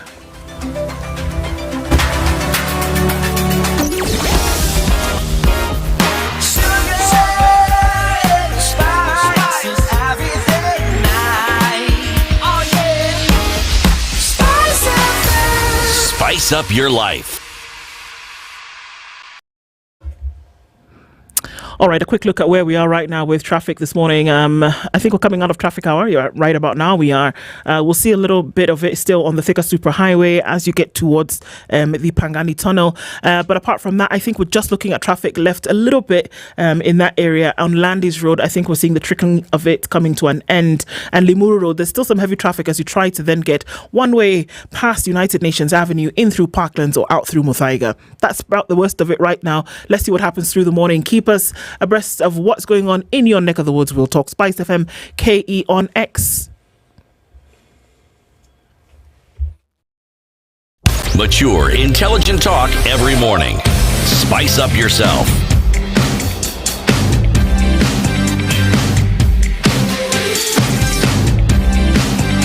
Mornings done right. 94.4 Spice FM, Nairobi. There are 26 minutes left in this Justice Thursday conversation, and Wakil Njeri Benjamin is here walking us through some of these things in terms of what the law says when it comes to separation and divorce. You know, we can think of it as a very straitjacket. You're in a relationship, marriage relationship, you want it to come to an end, you go to court, you sign a paper, people say irreconcilable differences, we go. But there are many instances where, as CT tried to light a fire under this thing, whereby things come into play and you say no. Where Jesse's brought up, where there will be certain things that happen where you say are deemed as cruelty, and others whereby ownership, rights, privileges of your would-be partner come into play that could eventually lead to divorce or separation. CT, what was it that you were trying to say? What I was trying to say is this. There's a certain understanding among us Kenyans when it comes to issues of relationship. The very, very subject of equity becomes academic. It's not real. So that the relationship is about who is the senior partner and who has more rights in this particular relationship. I remember having a conversation with some young women whom I worked with once upon a time. Mm-hmm. And I was discussing this concept. Something had jarred me. I was in one of the places I worked in, Migori specifically, and an altercation had arisen in a cultural establishment. And there were some men who were manhandling some women. And I ventured to inquire what it is that was raising the ruckus. One of them was actually violent, and I actually asked and said, why this violence? And the fellow told me, I've been buying this Lydiah drank the whole night. And so now she's refusing to go. And I said, go where? I said, just let's pause. You bought her drinks. Did she ask for the drinks? I said, now after she accepted. He said, no, now she must come with me. Ah, okay. So I asked the lady, was that the understanding? Said, no, she was simply having a good time. So the guy asked, why did you accept the drinks in the first place? Essentially, I was witnessing something that it had been assumed it was a quid pro quo. I buy you drinks, you drink my drink, you go with me. Yes. Now, if that is the understanding, now this is a casual, this person, they hadn't come with this person. They met the person just met along at the cultural establishment. Now, imagine a situation where they're living with this person. You've paid good. Yes. No, before even you've paid goat or chicken, you're just living, okay? Then you've paid, okay? And then with that mindset, what rights will that woman have in that relationship? Now, I think that, especially with people, they think about rights and don't think about duties and responsibilities that come with those rights. So, for example, in your story and connecting it with a marriage, if I'm in a marriage, I think about the rights that accrue to me as a husband, as the man. I do not think about my duty not to harm this person. I do not think about my duty to protect and provide for her and everything else. And I do not think about my responsibilities under the law, so that when my rights are infringed, I don't stop and ask myself, am I doing my duty? Am I performing my responsibilities? So I think that is the whole concept around it, such that when you get someone not wanting to go home with someone they've just met that same night, when you talk about someone who is who wants to demand conjugal rights by way of rape, it just stems from the same thing, that they want to exercise what they believe to be, because sometimes it is just believed, what they believe to be their rights, but not thinking about what their responsibilities are in the circumstances.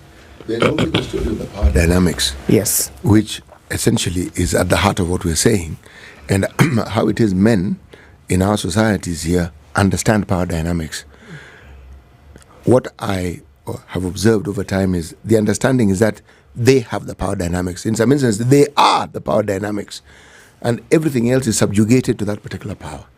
So the discussions that you have will be academic, yes, but the practice and what they believe in their minds is completely different.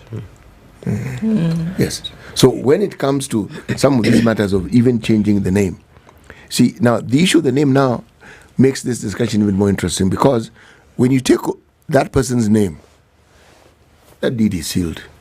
What is sealed? You, my friend, becomes property. Belong to. Is that what the law envisages when it says that you can take somebody's name? That if you take their name, you actually are their own? Can you own another human being in this day and age? I really hate to agree on this one, but please don't do it. But to some extent I do, because in a marriage you've taken your husband's name, and within the marriage you've decided I don't want this name anymore. Then you need his consent to go back to what was originally your name. So that just means he retains the power, because he can refuse to give you that consent. And just to tie it up, if you guys have a child and you wish to change the name of that child, there needs to be his consent. If you want to travel with that child out of the country, he needs the consent, whether he's providing for that child or not. So when we talk about people having power, it is because the letter of the law gives them that power. Two questions here.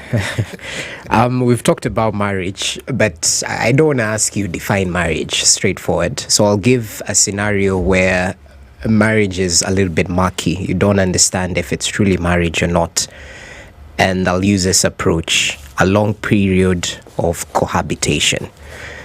I once heard that if you cohabit with someone for, is it over 7 years, you are presumed to have married that person. So is this presumed, shall or may in this case? Do you need to divorce someone you've cohabited with in case of a fallout because of that presumption? So the whole issue of presumption of marriage has been a very big debate in legal spheres. To this day, there still exists debates because a judgment will come tomorrow and people will still debate on it. But what the law says is that every marriage, whether a customary one, whether a civil one, whether a Christian one, depending on whichever marriage it is, it has to be registered.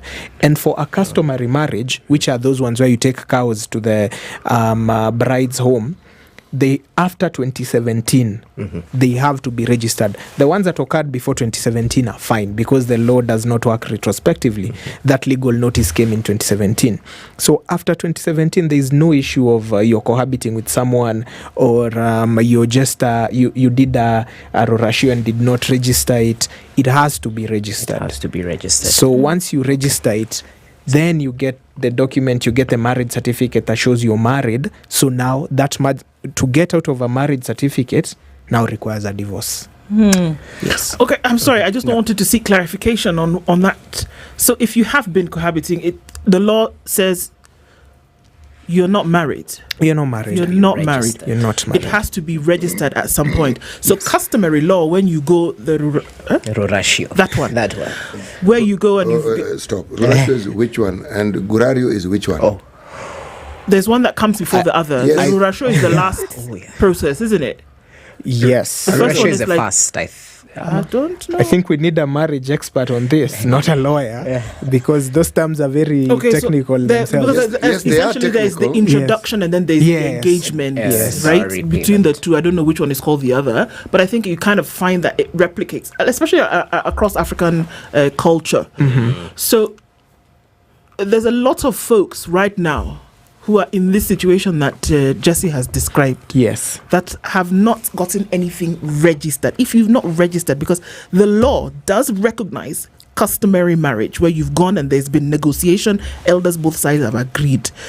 Also religious agreements, the law recognizes, as well as now the courts at the AG. Those are recognized. So when you rock up and you're living in the same space for some time and then you say, we are married, you're not. Yes, and just a small clarification, even those customary marriages where you take goats and there's a celebration and everything, but you don't register it, it's not recognized. Okay. Yes, that was just a ceremony. So then in such a situation, you cannot lay claim to this person, you cannot lay claim to property if there has been no registration of this relationship. Yes, the long short is just you may use your children to do it. They will benefit as the children of the man, but not you as the wife, because you're not a wife. Okay, next question. Property division after divorce. Are we still in the era of once you get out, you lose everything? There's some people who stick in toxic marriages because they're afraid that they'll go without any property. So talk to us about that. And equally, things to update after divorce. It can't just be your name. What else? Is it tax documents? What do you need to change? Transfer title deeds? Talk to us about that. Okay, so it's a very broad discussion, but just to narrow it down, when it comes to matrimonial division of property, the court mostly looks at contribution. And that is one of the main things that they look at. And what contribution means is that if I get into a marriage and we acquire a house, and I bought the house as the man, I bought the land, but you as the wife, you contributed in some way, in that you kept that homestead running, you watered the plants, you did everything else. I don't mean to water down the accomplishments or the input of women in marriages and property, but what you contributed, the court looks at that and determines the share that you're supposed to get. Also, marriages are quite complicated because a man would be married to more than one wife, especially before customary marriages were registered. So you'd find, especially when you go to the rural areas, you'll find a man with multiple wives who would all now seek to benefit. So when you divorce this man, there has to be that allowance for he has other wives who have equally contributed and everything with that. So finally, to your last question, when you get out of a marriage, it is not just a name that you change. For instance, there is issues of property you acquire together. When you acquire land, is it jointly owned? Is it owned in common? So that will now inform what rights you have to that property and what share you have to that property. On issues of tax planning, you will need to amend that, because most of the people plan their taxes or do their taxes capturing their spousal income just for purposes of tax planning. Yes. So everything around that, you have to plan everything that you did with the husband, you sort of have to undo, for lack of a better word. Yes. Okay. Custody issues come into play when you're looking at separation and divorces with children, young children. The practice, practice of judgment that we've seen historically, is that when there are young children involved, usually the care of custody is given to the woman. Why is that? In law, we have something called the tender years doctrine. This is the presumption in law that once a child is between the ages of 0 to 5, they are very vulnerable and really need the care of the mother.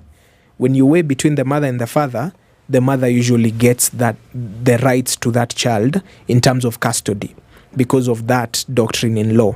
However, it is not absolute.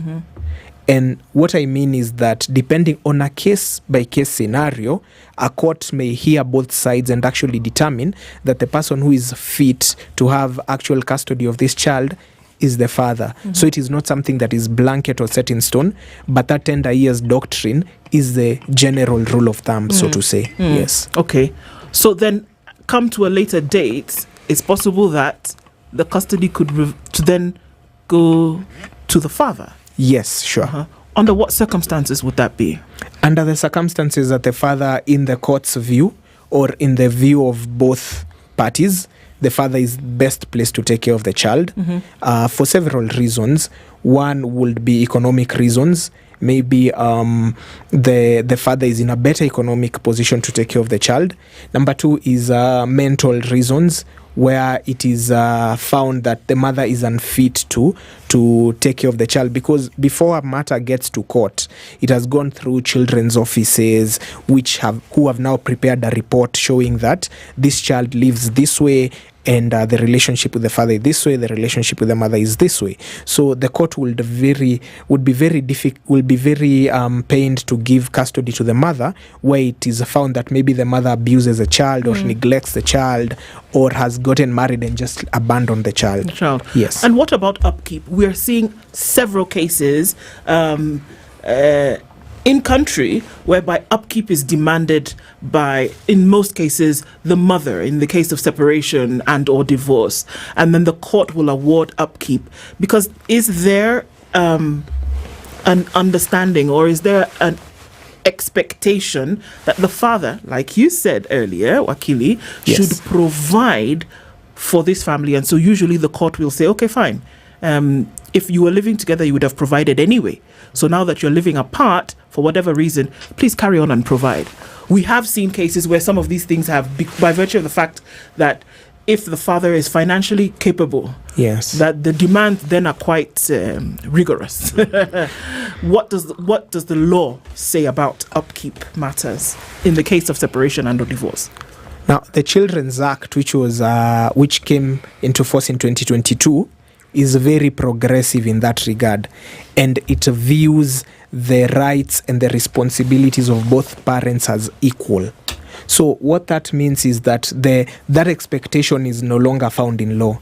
So that means that if a man provides 50, the woman provides 50. In terms of upkeep, in terms of custody, they share custody. They have the same rights to that child in terms of custody, in terms of provision. It is just that the court, because also we are guiding human beings, you're not just guiding something that is abstract. The court has to take into consideration the circumstances, such that if the child is living full-time with the mother, then it means that the mother is paying rent, the mother is buying food, the mother is doing all of these things. So it has to think about this when it directs the father to maybe pay school fees, pay medical cover, and maybe upkeep for the mother, but ultimately it is a 50-50. Yes. Okay. And briefly, there's this common saying, I don't know if it goes this way, the wheels of justice grind slowly, but they grind nonetheless. Yes. So in terms of the lengthy process of a divorce proceeding, is it usually a deterrent in terms of this couple that is not seeing eye to eye? Hey, we need to go for 2 years, 3 years in order to get divorced. Why not pack your bags and leave, and I'll leave, as simple as that. On paper, we won't be together, but maybe by law we still are.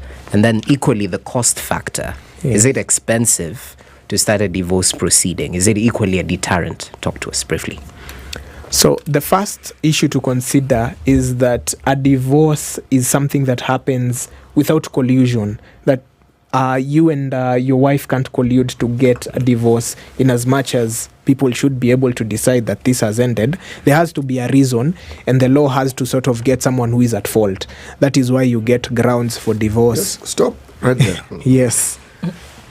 You're saying that people cannot go to court and say, we've actually decided that we are not going to live together. No. Why not? Why? Because that's collusion. You can't collude to get a divorce. But it's not what But I'm we doing colluded. again. We colluded to get married. For heaven's sake.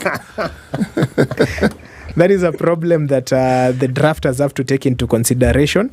But as at now, when two parties want a divorce, you as Muga has to come up with a petition to show that this marriage has ended because of this, because of this, because of this. There has to be a reason. And that reason means that there is a dispute. So whether it is defended or not, it can't be both sides have come together. Which now brings me to the second issue of the time that it takes. Courts have really done the most in trying to bring down the time that divorce cases take in court by dealing with a few matters administratively, such that you don't keep on coming to court every other time. You just come for the hearing, and the divorce is given when all the elements are met. Number 3, on the costs, again, I said you can't collude. So it means you have to have your lawyer, she has to have her lawyer. You have to go to court because it's a legal process. And you have to wait until that divorce is given. So other than that, I'd say divorces, that is just what underpins divorces in Kenya. What's average length in terms of the period of time for divorces to get finished? From the starting of the process, filing of a petition to the final decree. I would hate to speak for the judiciary, but what they say is that matters are not to exceed 1 year. So that would be the average turnaround time. You could get in 6 months, it's over. But also you'll find that divorces take different forms, because some divorces are nastier than others. Others are looking at the end goal at the end, which is matrimonial property.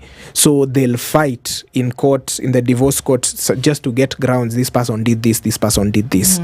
So others are very straightforward. You filed a petition, I don't want to contest it, it's fine, it moves. So it really depends on the dynamics of the case and the particulars. So I'd give it between maybe 6 months, 1 year, to at most maybe 2 years in the worst case, yes. Okay. So when we look at a lot of these cases of divorce, in the recent past, the numbers have escalated. If you look traditionally, it was rare to find that people would leave their marriage, right? For some reason, there was a way to sort out issues, whatever the case may be, and unless they were extreme. And I look at the law, whereas the law is there and it adjudicates, it does certain things, it's not static. It operates in a society that is fluid. Yes. And that their culture is still there, and that these are people. And I remember Justice Lenaola saying once that, certain things are taken into consideration when judgments are being made. It can't just be straight jacket way of doing things. Yes. Has the law contributed to the numbers that we are seeing? You cannot compare the numbers that we've seen of separations and divorces in the last 10 years. You want to compare them to 20 years ago. It just didn't happen. Well, I think people are now getting married in the information age, which is right now people have a lot of information regarding marriages, regarding divorce. A while back, most people didn't even know that you could get divorced.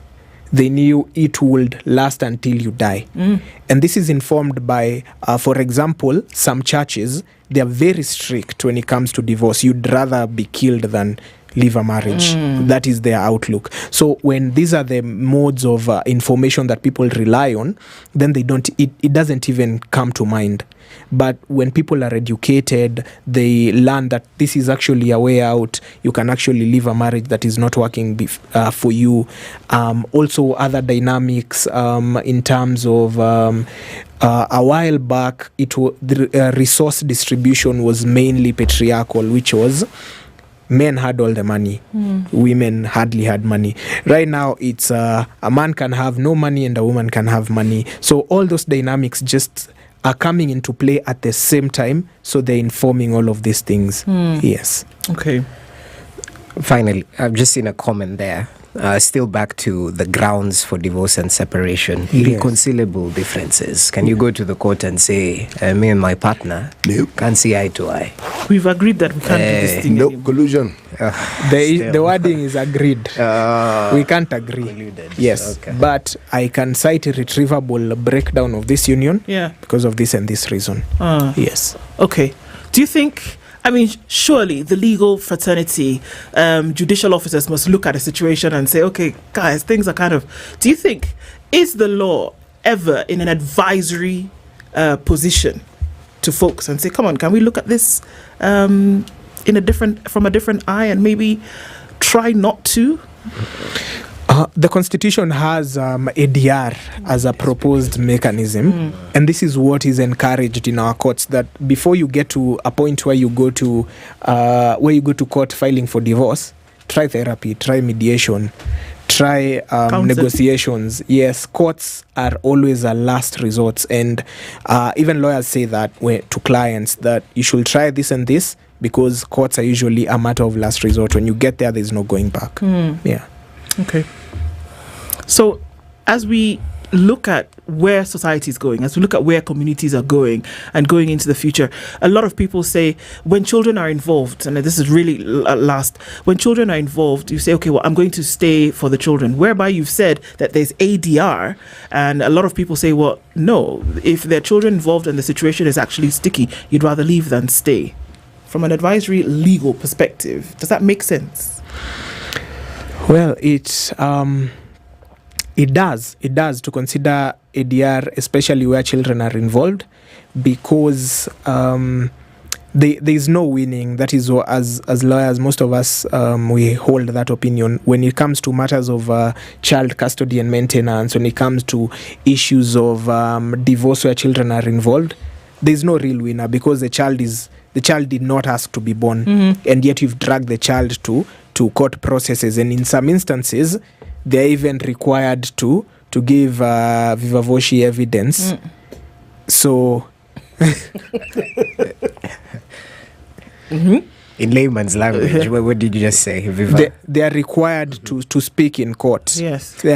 Yes, and so such traumatic experiences for a child. No, I'm just citing the extent to which you can put a child through a lot of issues that a child should not be should not go through. So that is why I think ADR should be very recommended, especially in child cases, because it removes that aspect of courts, lawyers writing to each other, battling it out in court, having a hearing where we are saying this one did this, this one did this. It is not very pretty. Indeed. Yes. Wakili Jeru Benjamin has been our guest this hour, looking at very many issues around separation and divorce and some of the elements that come into play, ignored a lot of times, but extremely important. Thank you for being part of our Justice Thursday conversation today and bringing us to the end of Kenya's biggest conversation, the Situation Room, for this Thursday. Thank you very much for being here with us. We continue our conversations, God willing, tomorrow at 6 a.m. Jesse, you're doing well. We'll finish the week well, I'm sure. Good morning. It's 10:01.